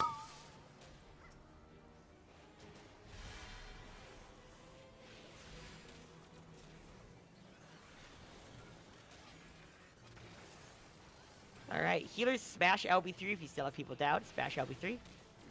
Maybe. Doesn't matter. Okay. Couple people to pick up. That was spooky, but we got there. So you might ask, oh, for one, we have 2 chests. There is a dead body to the north. That is the Dark Knight curse. If you are a Dark Knight as North 2 or South 2, and your healers do not get you, that's just how that goes. Good DPS is maybe not necessarily required in these raids anymore, because honors carry a lot of it. But if your DPS is exactly what you need to beat the fight, and a single death happens, now you can't beat the fight, right? If your DPS is only a little better than what could beat the fight, and now you have, like, they tether, now you can't beat the fight. Versus if your DPS is very good, and people know their rotations, brought the right actions, know how to use them, studied up, and stuff like that, then suddenly something catastrophic could go wrong and you can still pull it out. The first Discord to clear on Crystal was a private group called Crystal Baja Team that was made up of Savage and Ultimate Raiders. They had one pull of Queen, where this was before Resistance Honors, mind you. Before Excellence, before Honors, before Chain Spell, a lot of this shit. They had 88 deaths on Queen and still cleared, because they were just made of people who did Savage and Ultimate. They knew their rotations. They knew how to push damage. They knew how to coordinate buffs, that kind of thing. So, like, Denna's record was with Mimic chaining, specifically Mimic chaining, post honors. So the 88 is more impressive, honestly. Yeah, it's honestly ridiculous. Anyway, welcome to Phantom. We're gonna have your boy keep taking. Good adjust to everyone leading up to here, yada yada yada. Take stance check, only your boy should have stance on. Once everybody's here in the arena across the line, we will just get going. Food check, vibe check, actions check. I am out of action, so we're not really bursting here. But if you've got it, might as well use them. Like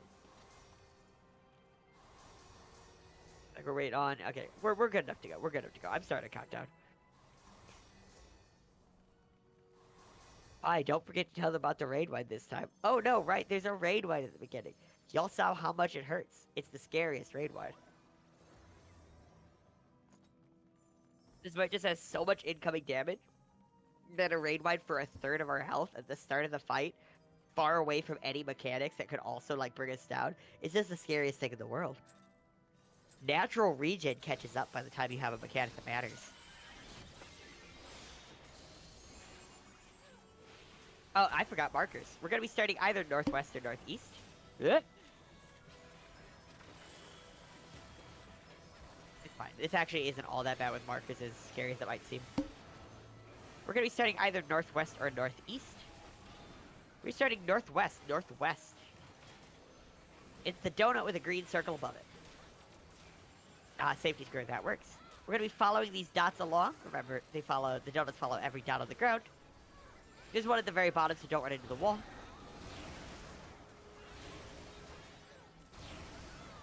After 3 line pulses in the lane next to us, we'll move over one. Wait for him. That's 1 pulse. 2, and move over a lane. Move over a lane. Once you get to the actual line on the ground, you're safe from the nearby ones. So that's kind of what you want to watch for when there's no markers.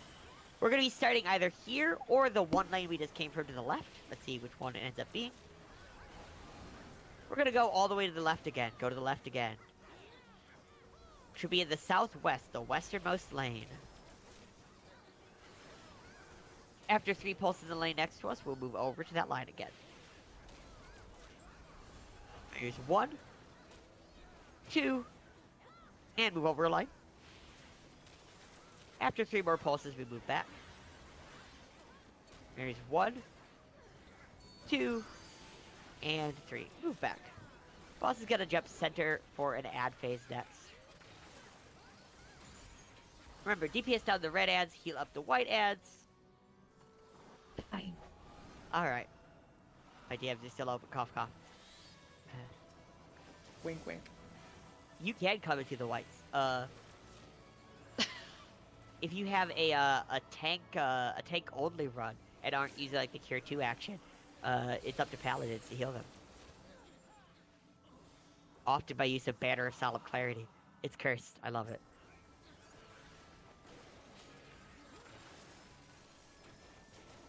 Who needs bleach when you can just climb and see the whites instead? Hey, interrupt the phantom. Next mechanic, we're going to be getting knocked north or south if we even see it. Remember to save gauge and resources as it gets low.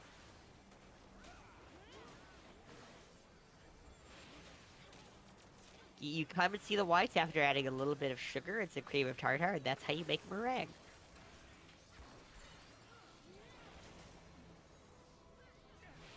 Markers are a crutch. There are traps up ahead, though. Perception is not a crutch. We're not doing potato popping runs anymore. Or not for this. We'll save that for BA. You can go dead center of this room with your Percept. And there's always one in this little room, so... we call this door prog. Be very careful when moving around this. You can get caught on the door on the far side and have to be careful getting around it. Welcome to door prog. In this next area, there's another little alcove. Make sure to Percept there.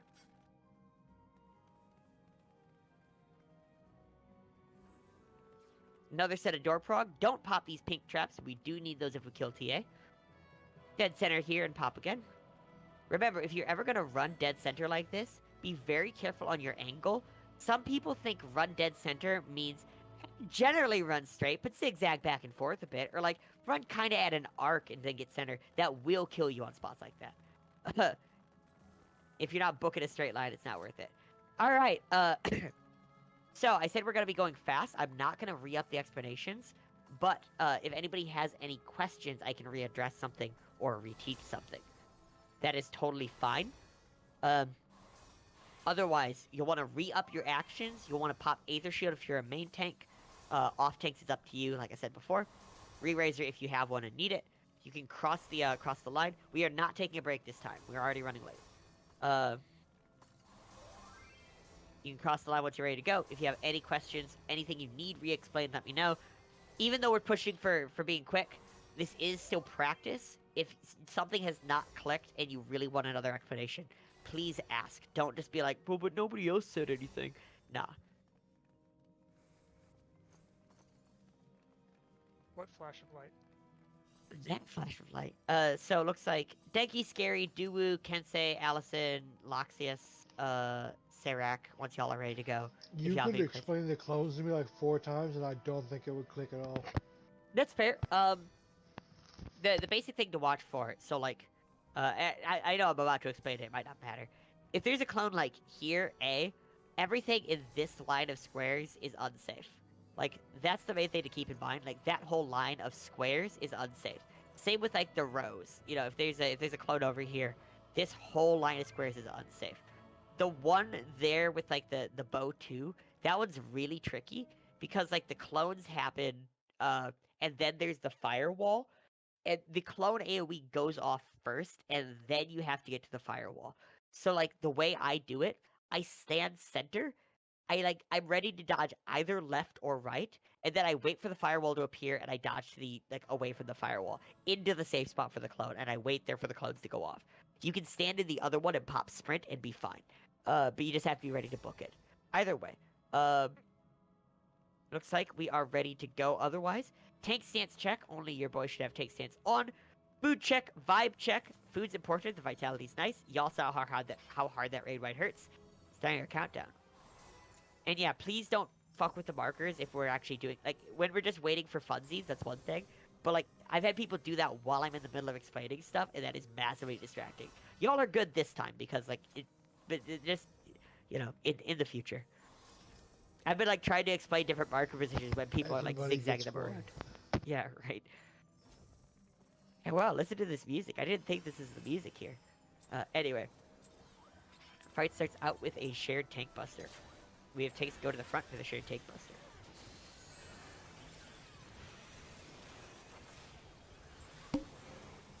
Tanks go to the front and mitigate. Raid White is next. Aether Shield and mitigate. Aether Shield and mitigate. Three weapon swaps are next. We're going to be getting out first. Melee can wait for the pulse of light. Get out. Next is either front or back. We're getting to the front of the boss. Get to the front.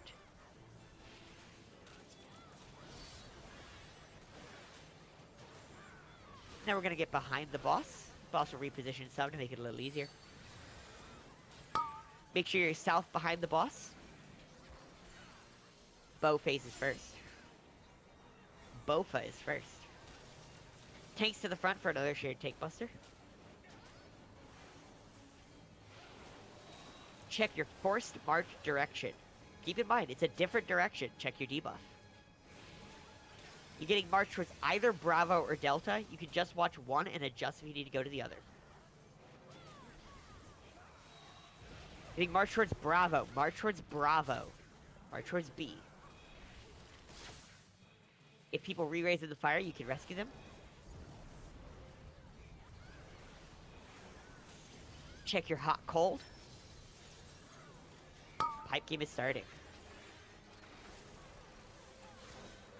Inverted pattern. Inverted pattern.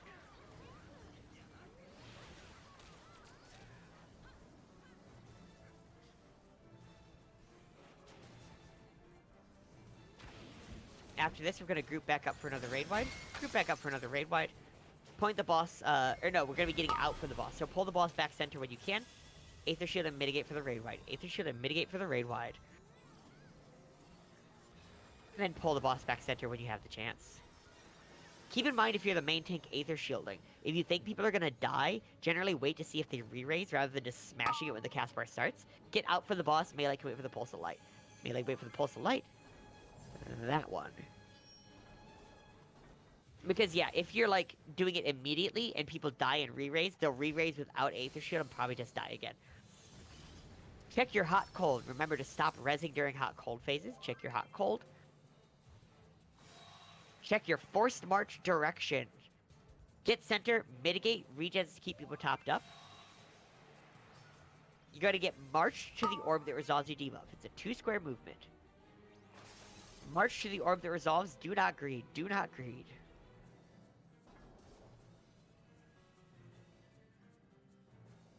After this, we'll group back up for another raid wide. Group back up. Aether Shield and mitigate. Point the boss back towards the center. Aether Shield and mitigate. Point the boss back towards the center.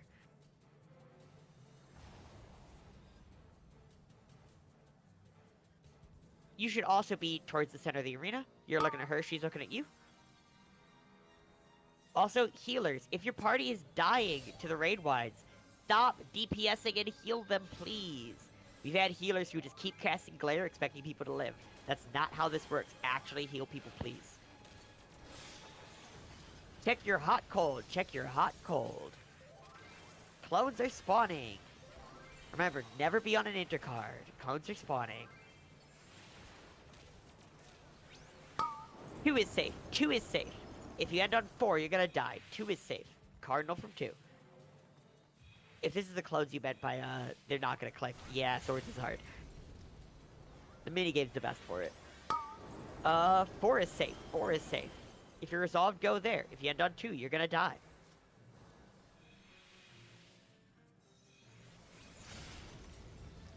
Group back up. Raid Wide's gonna be next. Wait for re-raises and then Aether Shield and mitigate. Aether Shield and mitigate. Aether Shield and mitigate. Boss is gonna repossession center some. We're gonna get south behind the boss. Get south behind the boss. South behind the boss.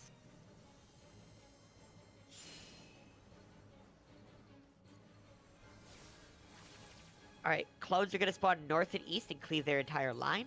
We're either dodging to the south, to the sides of the boss, or intercards from the boss. We're gonna be dodging to the sides of the boss, but away from the firewall.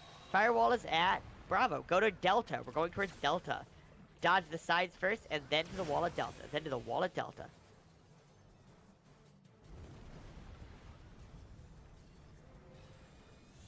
Check your hot cold. It's shopping list time. Check your hot cold. Add or subtract your elemental brand. This is your new total. If it zeroes out, follow the empty spot along. It takes every bend in the pipe as well. Hot, cold, elemental brand. Check your force march direction. Hot, cold, elemental brand. Force march direction. Normal pattern. Normal pattern.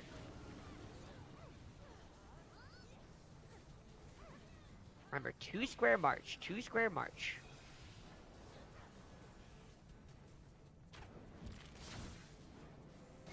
Group back up for another raid wide. There's a tank buster following this raid wide. The tanks would need to point towards the corner for the shared tank buster.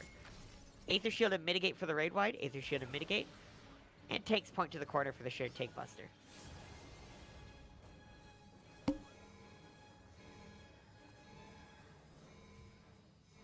Afterwards, we're going to pull the boss back towards center best we can.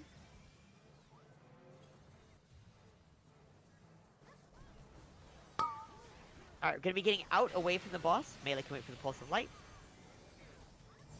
Everybody out. Alright. Stop rezzing during hot cold phases. We're going to check north and east for clones. Check your hot cold. Check your hot cold.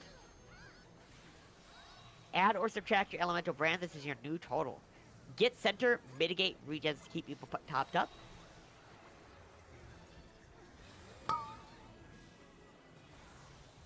You're going to walk or run to the orb that resolves your debuff. Check north and east for clones.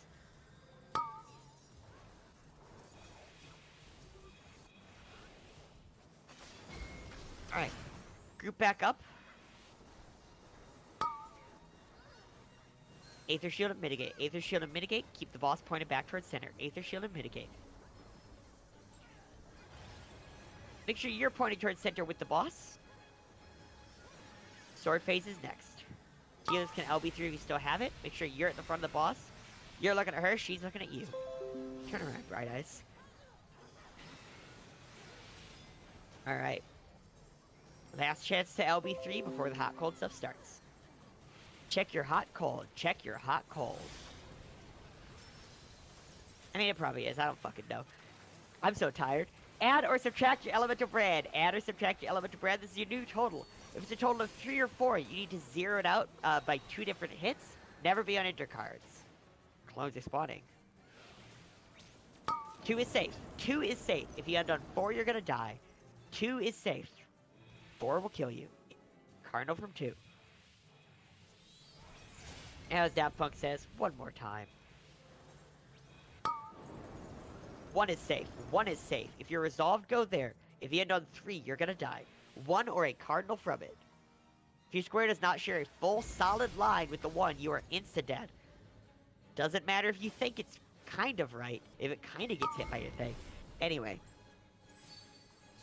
Aether Shield and mitigate. Aether Shield and mitigate.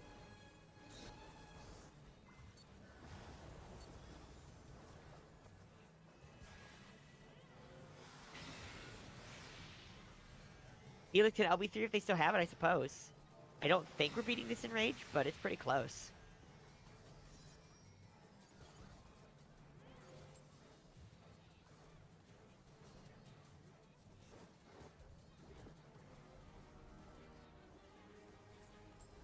I have to stay up longer. All right, don't rush ahead. We have a lot of bodies to pick up. I Oh burned man, 2 arises on 1 person before they got up. I am so mad. I'm Fuck so yes. Good I'm work, so everybody. tired. All right, good shit, y'all. Holy shit, that was good cleanup. Still pretty rough around the edges, but like that's TA. This is another example of y'all having good DPS and being able to pull it out just barely, right? Like, if y'all didn't have good DPS, like look how close we cut that. So, well done indeed. Once we get people up, there's a bit of a rite of passage ritual kind of thing we do for new TA clears. Yeah, I'm poor. I'm the tired, sleepy. I don't really have anything scheduled or planned for tomorrow though, so like, can actually get some sleep. Yeah, what's likely gonna happen is Sigil Lord is a really, really tough mini boss fight. If it goes scuffed, we don't have enough arises to actually do shit. So we're just gonna see as much as we can from here on out and have some fun along the way. Like, so if you are arised and not arising, you can go back the way we came. We're gonna be eating a couple traps on purpose, but wait for people to be there because it's a fun thing to do. We're all up. Okay. You can also see if 2 people are casting Arise at the same time and 1 works, the other will still complete if it's far enough in. That's why we generally just let 1 person use Arises at a time. So we can come back the way we came. Let's see. Parties A, B, and C can go around the pink trap in this room. Oh, there's only the 1 because the other one got popped already. Why did the other one get popped already? Not everyone can get it now. We can stand around the 1 in the room then. I'm gonna count down from 3. Once I hit 0, we can all sing Kumbaya and run into it. 3, 2, 1. Step in. Yeah, there's a limit on how many people this can hit. So like, if both of them get popped, or if one of them gets popped, not everybody can enjoy being small. For those who are small though, Lalafels are the tallest mini race for some reason. They have the least percentage effect on them. They hit a critical mass. They can't shrink anymore. Yeah, exactly. Like it's like if they shrink any more, they're just gonna collapse in on themselves and For physicists enjoyers, that's what you call a Schwarzschild radius. And now we have a black hole. Sort of. Every Sort level. of. Once upon a time, I was gonna be a physics major. So the cool thing, we're going straight forward, by the way. We're not going around to the queen. There are traps in the new area. Do not rush ahead. There are traps in the new area. Do not rush ahead. These are the last traps we have to worry about. So do not go straight into the dead center of the next room. You have to reset from the doorway.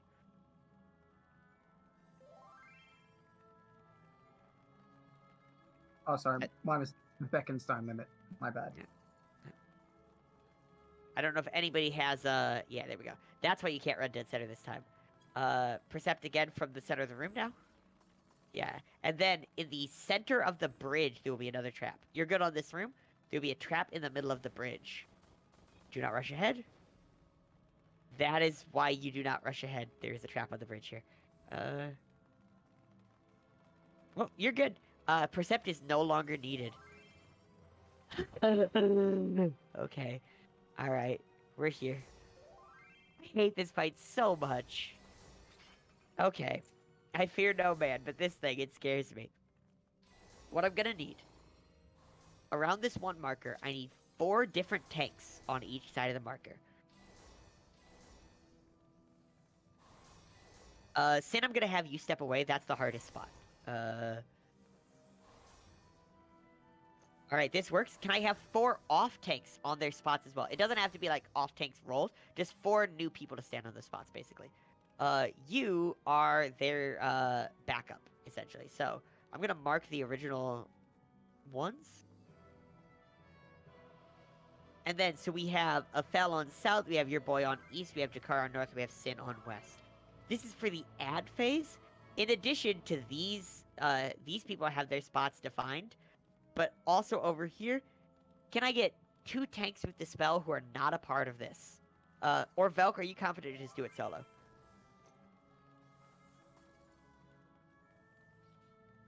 I don't know how you feel today.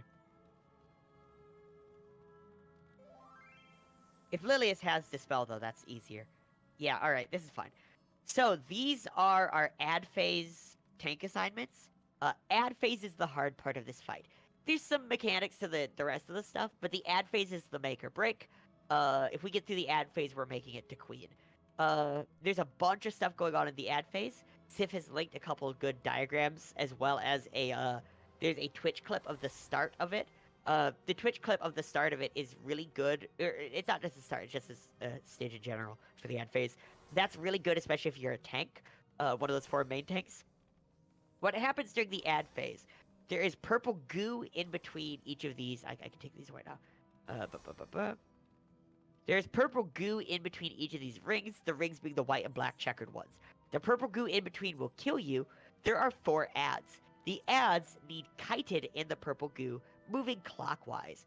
So, when the ad phase starts, the 4 main tanks with their off tank with them will get out to their 4 cardinals. So it'll be Oleander and Aphel to the south, Imitation and your boy to the east, Tavor and Jakar to the north, and then Kensei and Sin to the west. They'll get out to that spot. The 4 main tanks will pick up their ad, and then they kite it clockwise in the purple goo, generally staying a range attack ahead as much as possible. The only time the ads stand still is when they're casting the traps at the beginning. After the traps go out, you basically, once the traps are involved, the tanks never really stop moving unless they have to dodge to a nook. So, if you're a main tank and rotating clockwise, and you have to dodge to a nook for a mechanic, try to push to a further one if you can, because otherwise it could catch up to you. So, the ads need burned down. We start on the one to the south, so anybody without a job starts basically south or inner ring. Let's see. Each ring has something unique going on. The inside ring, we need healers on the inside ring with Reflect, as well as the 2 Dispel tanks on the inside ring. Orbs will spawn periodically. There are fire orbs that need reflected, and earth orbs that need dispelled. Both Dispel tanks should be dispelling as if the other one isn't there. You're just basically an insurance policy on each other, right? Like, if one of you dies, you want to make sure the other is getting it the whole time. You just dispel it and kill it with a range attack from anywhere in that center ring. Healers, if you're reflecting the fire orbs, do not stand near the fire orb unless Reflect is already on, like, not slotted, but, Reflect is already, the buff is already ticking. That's when you can stand near the fire, otherwise you can very much get server ticked. That happens periodically throughout the ad phase, so basically keep it up while doing the other mechanics. The outside ring, the special thing going on, are traps locking in. So, by the time the traps lock in, the main tanks will have rotated clockwise 90 degrees. So, it'll be Oleander and Aphel will be to the west once the traps spawn in. Kensei and them will be to the north, etc., etc. You've already moved one rotation clockwise from there. You'll wait at the cardinals. There will be orange in between the intercards. The orange is where the traps could spawn. Don't stand on orange. This goes for everyone on the outer ring. Don't dodge to a nook near it. Just as soon as you see orange under your feet, book it to a cardinal. After the orange disappears, it is the job of the 4 off tanks to pop your invuln, use sprint, and get the section ahead of you clockwise. So, like, Aphel will be to the west when the traps spawn in. Then once the traps lock in, Aphel will use home gang and sprint and get from the west up to the north. So that way Oleander has a free lane that whole way and doesn't have to worry about it. Healers, keep an eye on your tanks. If they pop a trap that's a poison, you will need to Asuna them. If it's a Dark Knight and they pop an explosion trap, you might need to full heal them again. So that's the unique thing for the outer ring, are the traps. Unique thing for the inner ring are the fire and earth orbs. The things that everyone has to worry about. There is debuffs that go out. The first little image that Sif linked is the 2 different debuff icons. If it looks like a person being knocked back into the corner, that is a knockback. If it looks like a mouth sucking in spaghetti, that is a draw-in effect. When the debuffs are resolved, there are little nooks around each ring. You either get to the nook closer to the boss if it's a knockback, or a nook further away from the boss if it's a draw-in effect. It's pretty self-explanatory. Just get to a nook whenever your debuffs are resolved, and make sure it's the right one. There will also be purple lightning currents down the center of each ring, periodically. If you see the purple lightning current, dodge to a nook. Main tanks, remember, if you are having to dodge to a nook, try to get to the one further ahead of you rather than one right next to you, because the ad will keep moving and could catch up to you. If two ads get too close, they tether and move fast. If ads hit you, you die very, very fast. So, generally speaking, you just always keep them moving clockwise and hope the other people do the same and stay safe. There are ground AoEs as well, so don't stay in the same place for too long. Don't stand in the purple goo, that will kill you. I think that's it for the ad phase. If we get through it, we're good. As for the rest of the fight, it's pretty easy. After a tank buster will be a knockback. I will call for knockback immune, because then there's 3 whacks, 3 big total AoEs, Medusa Javelins. Just make sure you're close to the boss for them. That's what the knockback immune's for. Dodge all 3, don't stand there casting, etc. If you get a purple AoE on you, you take it out to the edge to drop it. The boss does a big chariot AoE where you just get way, way out. It's bigger than you think, etc. Yeah, we save all burst for the ad phase. Don't burst at the start. Save burst for the ad phase. At the start, all 4 of those main tanks can have stance on. One of y'all is going to get tank busted. Just stand to the north if you get tank busted. The others can stand away. It doesn't really matter. Just don't point the tank buster at the group. But all 4 of those main tanks can have their stances on. Everyone saves burst for ad phase. We kill the south one first and rotate. Generally speaking, we kill the south, and then if you're killing, try to get the one that's moving towards you, so you go counterclockwise to kill the next one. If there's one that's way lower health than the others, focus that. The fewer running around, the way better it is for everybody. Every healer is on reflect duty if they have reflect, correct. You should only be on the center ring if you're someone with reflect, if you are a tank using dispel, one of those 2, or if you're like a dot class that wants to be able to hit everything and is willing to risk the fire and earth to do so. Even like Flare Star wants to be on a ring. Once you're ready to go, you can step across the line. If anybody has questions, especially main tanks, please let me know. This is very much a main tank check, more so than anybody else. So, if we wipe here because one of y'all messes something up, that is just how this fight works. Don't worry about it. Don't be salty over it, whatever. Stidge is scarier than the bosses. Do I need any particular actions for this? Nope. Just run. Run, stay range attack ahead. Remember that they stop moving when the traps lock in, so you don't need to keep running. Just like you'll get to your cardinal to wait there. Oh, okay. See, like Tav, you'll be east when that it starts up, etc. Yeah. Nope. Dispel is assigned. Lilius and Valkyrie will have our dispel. They'll be in the center ring. If you're a tank without a job, you're basically just stay south with the ads, start killing them. And if other tanks go down and like you need to pick something up, please do so and help separate away from the others. Like the more we kill, the more free tanks we have floating around to help separate them. What's the queue for traps locking in again? It is once the orange disappears. So the first thing that happens, the ads start to rotate. Orange will appear between the intercards. Make sure you're at a cardinal before the orange disappears. Once the orange disappears, traps are locked in, and then y'all off tanks get to involt and run ahead. And yeah, I can say you just range as an MT and kite it. So we're rating on Serac, Loxias, Azalea, and Harvin. Loxias might not even be the call. Azalea might not even be the call. Harvin might not even be the call. I'm calling us ready enough. Tank stance check. All 4 of those can have it on. Food check, actions check, etc. Starting our countdown. Yes, they apply twice come ruin. If a tank gets hit twice by an ad, they have a doom and are automatically dead. That's just, yeah. Remember, save burst for the ad phase. If we get to the ad phase, we get to Queen. If we get to Queen, I have to explain another fight, but we are possibly able to clear. Deep breaths. Whichever tank is getting busted can go to the front of the boss. Boss jumps away at 70% for the ad phase. Remember, that's where we start bursting. Whichever tank has aggro can get to the front. Cool. The other tank can get away. Get close to the boss. Knockback immune. Knockback immune. And don't get whacked. 3 total AoEs. Don't stand there casting. Don't get whacked. We might see the large cherry AoE, which is a get out, stay out. Otherwise, once this hits 70, yeah, get out, get out, get out. The main tanks and their off tanks can get out to their spots. Get to add face spots. Get to add face spots. If you're on the middle ring, don't start attacking right away. If you're melee or whatever, you should be on the outer ring to the south.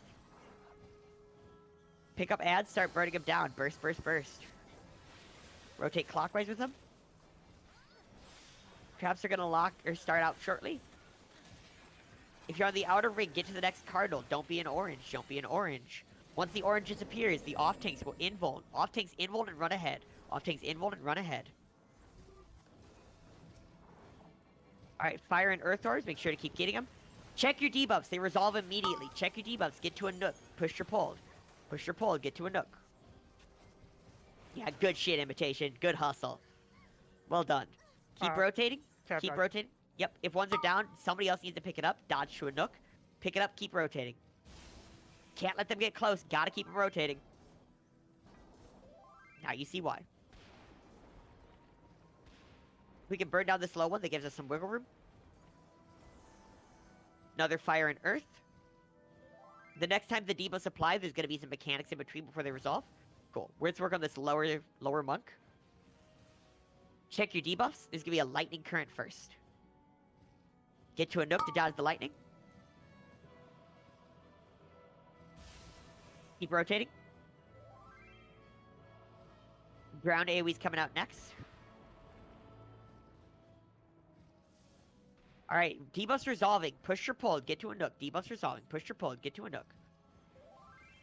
Only one left. If we get it dead, we're able to get to the to Queen. Ground AoE's coming out. Another fire and earth orb. Gonna be a lightning current. Get to a nook. At this point, it doesn't matter which way you rotate as long as it's not killing you. Another fire and earth. They will still resolve. Gotta kill that fire. Be away from it. Cool. Okay. Work on picking people up. We are out of the ad phase. We're out of the woods. Raid wide coming out. Whoever has aggro should point towards the north. Next will be a set of purple AoEs. If you get purple AoEs on you, take it out to the edge. Purple AoEs out to the edge. After this is going to be our large chariot AoE. It's bigger than you think. Get out, get out, get out. Approximately 1,000 ton swing. Like the TARDIS, it's bigger on the inside. Alright, back at it. 2 more sets of purple AoEs. If you get them, take them out. After this second set will be a proximity on a random person. Get away from the proximity once it spawns in. The damage is a little delayed, so don't rush back as soon as the jump happens. Wait for the actual damage. Get away from the proximity. We'll get back in after the damage, followed by 3 more whacks, so be ready to hustle. Get back in, followed by 3 whacks. Don't get whacked.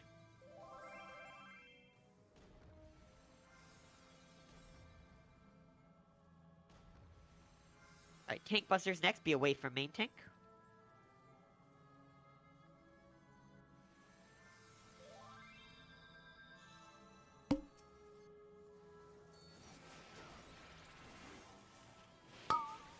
And knockback immune. Knockback immune. 3 more whacks. 3 more whacks. Don't get whacked. I hope my party enjoys the whacker. All of that's gonna loop. Raid White is next. There is no enrage. The ad phase has an enrage, but the boss itself does not.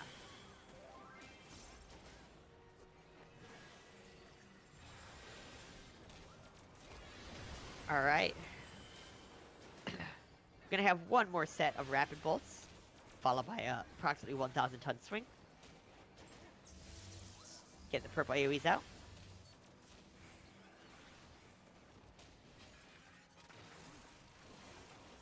Big AoE, we're gonna get out, get out, get out. Okay, so, if you are not a healer with Arises still, or a tank with sacrifice, get out of the arena, please. Any healers with Arises should use their should take priority on it. So we have a number of bodies still. If anybody's timer is particularly low, let us know. And we can prioritize you. A tank with sacrifice, you can sacrifice somebody up. it will give you a 50% chance to get doomed instead of 100.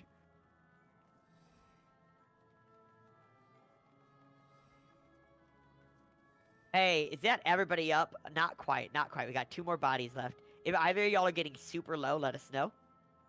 And we can just snap, have a take sack instead. Reset a timer, essentially. There's knock knock up.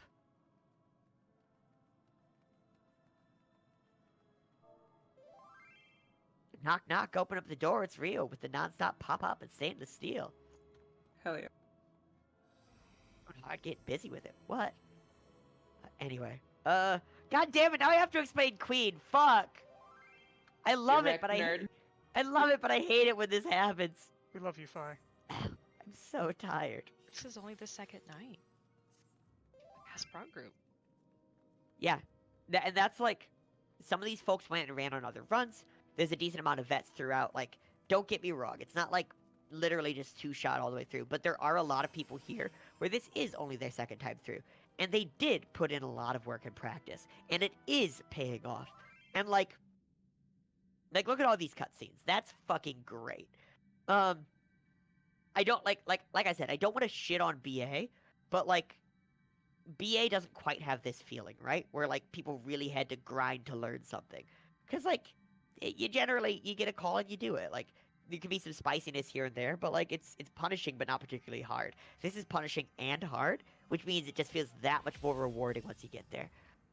All right, well, fuck me, Jesus. All right, let me just clean up some of the markers here for a second. Let me get my notes out. Yes, please, Valk. Yes, please. Dispel. Honestly, what I'm expecting here, just to get expectations out of the way, I'm expecting we're so low on our rises. People are gonna die to little things here and there. There might be 1 or 2 mechanics people don't really get until they see it. And then, like, we're not gonna have the damage to clear because there are gonna be a lot of people down on the floor. That's totally fine. This was a TA prog night, basically. What a good time for a night. Like, next week's gonna be great, regardless of what happens here. So, welcome to Queen. Every tank is main tank. All of you should have your stance on. Our aggro comrade. Then, raid wides hurt like a bitch. Every tank needs tank. Every tank wants Aether Shield slotted as well. Every tank wants Aether Shield slotted. You will Aether Shield every raid wide. Don't count on your code tank to get it. Pretend they don't exist. So that's the main business here. Any tank that has Dispelled a slot as well is helpful. The 2 who already have it is usually fine. But if anybody else feels like helping, that's fine. If we start needing it, I would just start screaming. You'll hear it. 8 Aether Shields is perfect. 8 gets you, like, a full 15. Like, 1 Aether Shield gets you the 7 casts in TA, and then the 8 casts here, so you're fine. So to go through mechanics, the first mechanic is Chess 1. Chess 1 is a safety circle mechanic. You can see I'm up towards the front a bit. Focus target me. Love the safety circle, trust the safety circle. I'm gonna start saying letters and numbers like a crazy person once it starts off. Why is the A not in position? I'm gonna say letters and numbers like a crazy person. Stop placing your markers, please. Stop fucking... Thank you. Please. I'm gonna say letters and numbers like a crazy person when chess 1 starts. I am not calling safe spots. Like, I'm not calling markers. If I say be safe, D safe, don't go to the markers. I am tracking rows and columns. Once the time comes, just follow the safety circle. Try to be on the same square as me. You might need to be a little further out on the square, like to a far wall to be away from a explosion. Just keep an eye on it. Generally stand near the safety circle on the same tile. After that is a tank buster. The way we're going to do tank busters is, before the cast bar, I will call for all tanks in parties A, B, and C to provoke, and then to mitigate once the cast starts. After the cast starts, tanks in D, E, F can provoke and mitigate. Any tank hit gets a doom. So 2 tanks get hit, they both get doom. They need Asuna and healers be on the lookout. The only tank that needs to hold it afterwards is someone who did not get hit. So it doesn't really matter who picks it up afterwards, as long as they didn't get hit, because they won't have that bolt. After that's another raid wide, followed by chess 2. Chess 2, super chess, whatever you want to call it. Super Chess is there's a mini game for it. There's a lot of ways to do it. I will explain how we're doing this at the end, so don't worry about that yet. I'll explain it later. After that is God Save the Queen, a hard-hitting raid boy that you'll laser shield, followed by Sovereignty Phase. There'll be a Sovereignty bar on the screen. It'll tick up to 100. Once it hits 100, the boss will teleport and the Sovereignty Phase will begin. Once the Sovereignty Phase begins, the boss will have 4 debuffs that need dispelled, and there will be multiple lightning orbs around the arena. The lightning orbs do periodic explosions that are about the size of the boss's hitbox. If you have light curtains or reflect, after the boss jumps, you can pop a light curtain or reflect, stand on a lightning orb near the boss, it'll explode and turn into a big bubble, everyone gets into the bubble, it's fine. If you do not have any light curtains or reflects, get away from all lightning orbs. Again, their explosions are about the size of the boss's hitbox.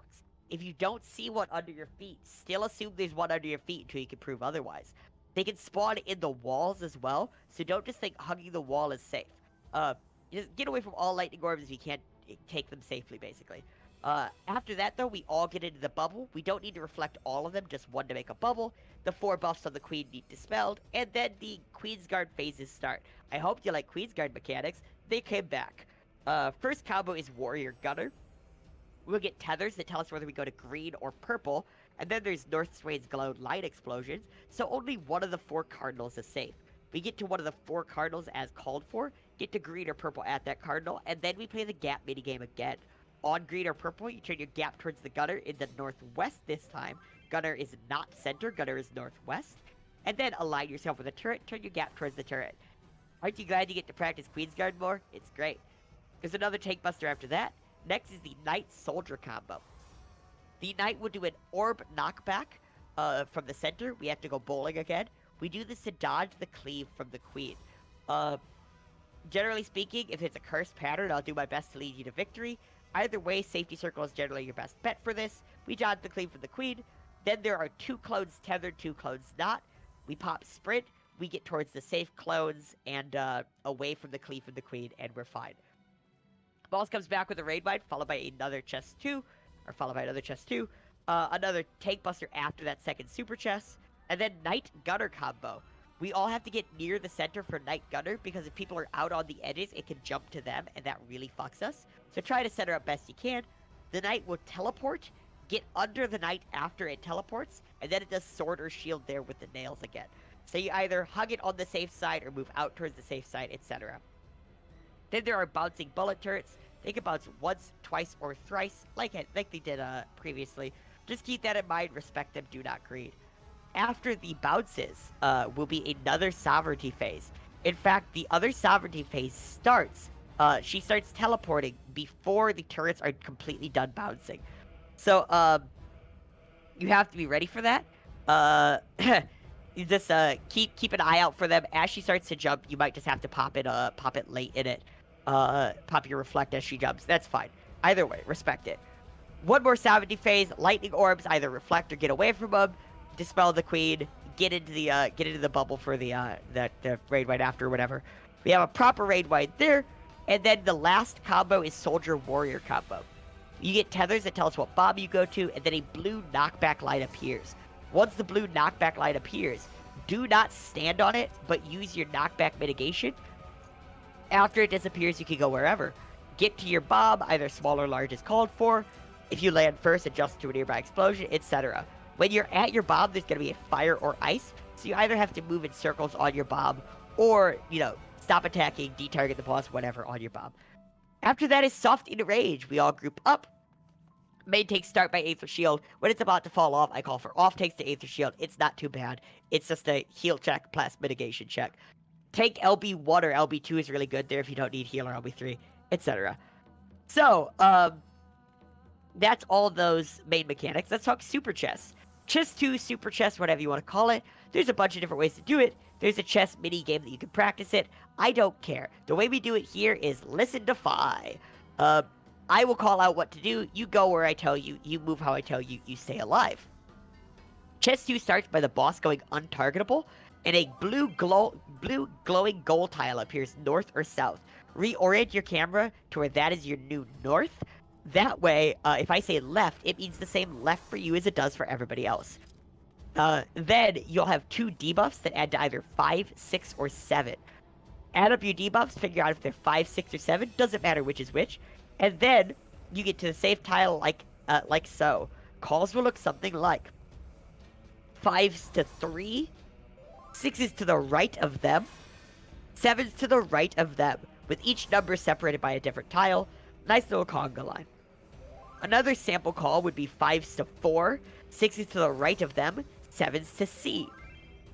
Or 5s to C, 6s to the right of them, 7s to the right of them.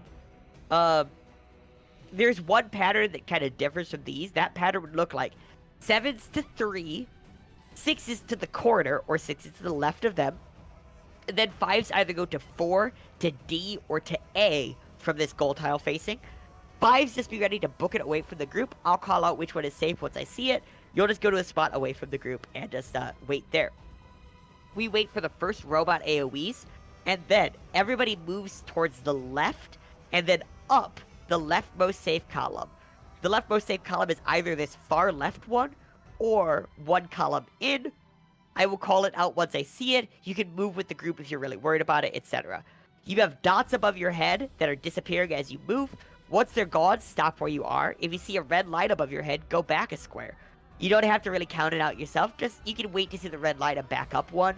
Just don't pop sprint and book it so far ahead that by the time you realize the red, you have to go back like 2 or 3 squares. That will just kill you. Be ready to step back if you see that red line, please. After you can move again, because you'll get stunned and such, you just go straight to the goal tile. Start thinking about Reopener, Cure 4, Dervish, etc., from that goal tile. And that's it. That's chest 2. Listen of high.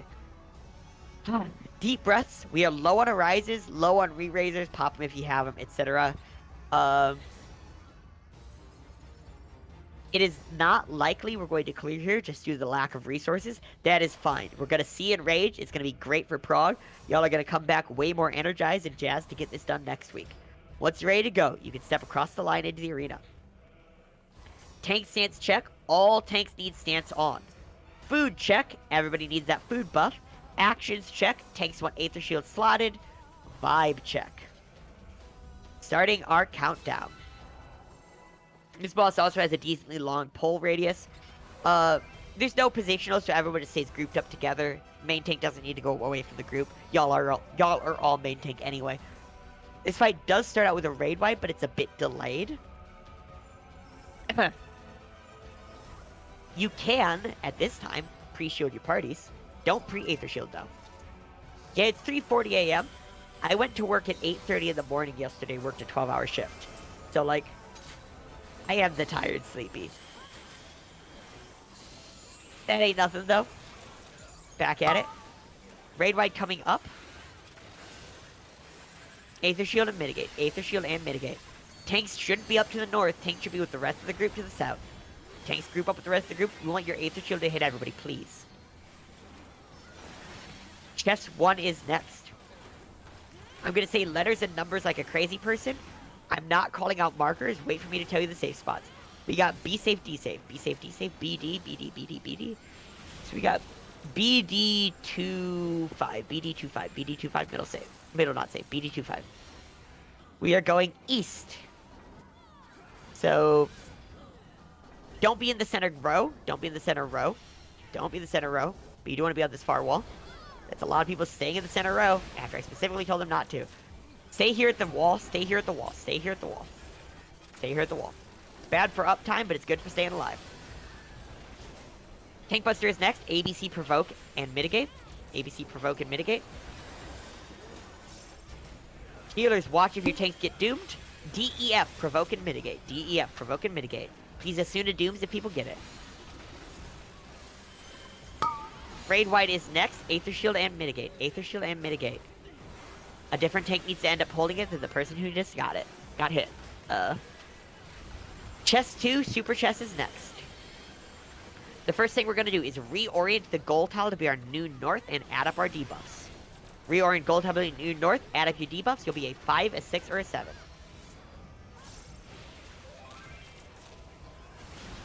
Alright, reorient. We got, back unsafe, wall unsafe. 5s to A, 6s to the right of them, 7s to the right of them.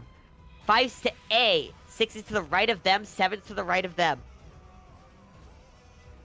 5's A, 6 to the right, 7 to the right.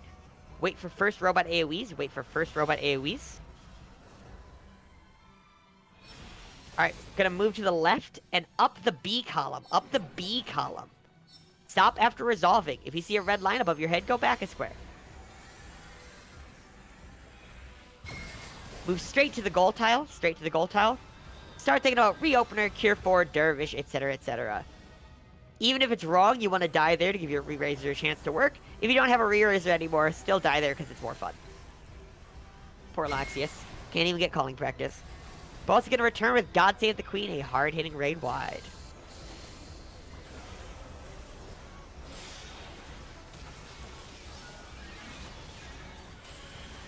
And... ... Aether Shield and Mitigate. Aether Shield and Mitigate. It's the hardest hitting raid wide in the fight. Y'all are going to get that sovereignty bar on screen. Once sovereignty ticks up to 100, wait for it. There we go. Once it hits 100, the boss will start to teleport. As soon as the boss teleports, you're good to use your reflector light curtain. It uses a GCD. Light curtain, watch for orbs. If you're reflecting, get on an orb, otherwise get away from them. Get into a bubble, dispel, dispel, dispel. 4 buffs that need dispelled. 4 buffs that need dispelled. Valkyrie! Valkyrie! There we go, we're good. Warrior Gunner combo is next. It's Queen's Guard combo time.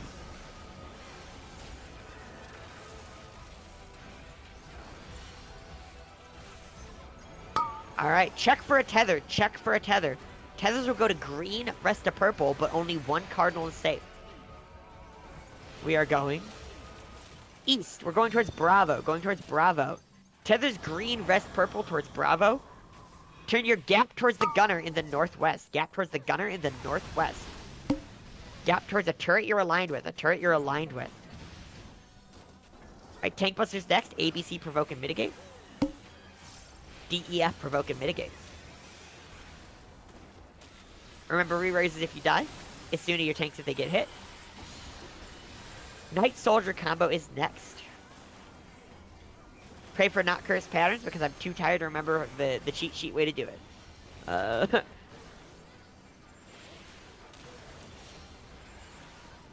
Also going untargetable for too long. We're going to get knocked back from the orb in the center to dodge the cleave from the queen. Safety circle is your friend here. Watch for both.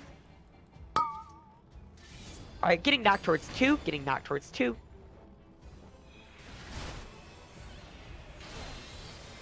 Alright. Then, get towards D and A. Towards D and A. All the way to D. All the way to D.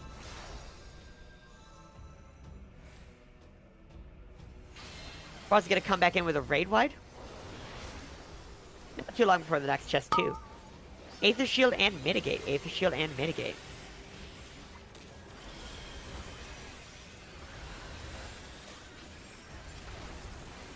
Chest 2 is next. Remember, we're going to reorient the goal tile to be the new north and add up our debuffs. Debuffs add to 5, 6, or 7.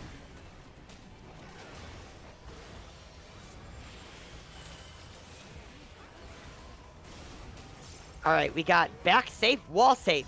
7's to 3, 6's to the corner, 5's to D. 7's 3, 6's to the corner, 5's to D. D is in Delta. 7's 3, 6's corners, 5's to D. Wait for the first robot AoEs. Wait for the first robot AoEs. Wait for them. Keep waiting. Keep waiting. Keep waiting. Alright. Move up the left wall. Up the left wall. Stop after resolving. If you see a red line above your head, go back a square. Good adjust. Go straight to the goal tile. Start thinking about reopener, cure 4 for bravery, dervish, etc. There is a single tank buster after this. After that tank buster, healers can LB3. You gotta wait for the tank buster first so your tank doesn't die. ABC, provoke and mitigate.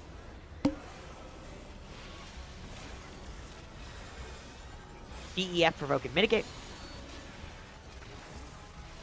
Healers Asuna, then LB3 at your leisure. Everyone get towards the middle of the arena, especially if you LB raise, get towards the middle of the arena best you can. Make sure you're near the boss.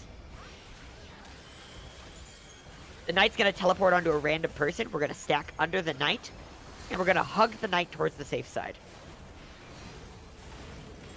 Wait for the knight to jump.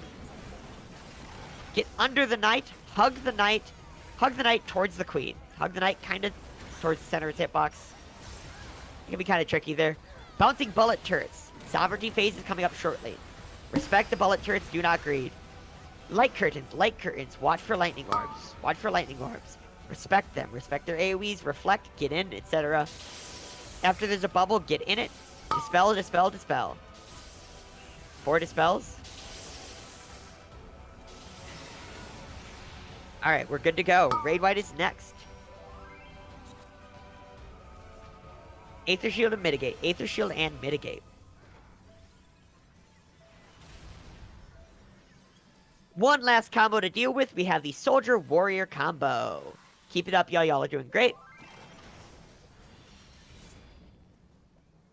You're going to get tethers that tell you what kind of bomb you're going to. Remember, once you see that blue knockback line, you're not going to stand on the line, but you will knock back at me once it pops up. Check for a tether. Check for a tether. Tethers will go to large, rest will go to small. Knockback immune, knockback immune. Tethers to large, rest to small. Move in small circles on your bomb. Small circles on your bomb. Small circles on your bomb. If you land before your bomb does, adjust for an explosion just happened. And then everybody's gonna stack up together for soft enrage. Stack up together.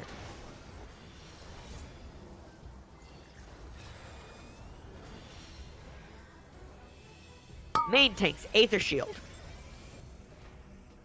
If you're the only tank, you gotta do it anyway. Healers heal if you've got healers left.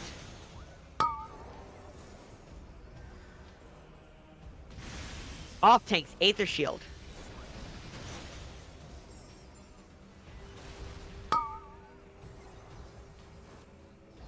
Tank LB does work in place of Aether Shield if needed.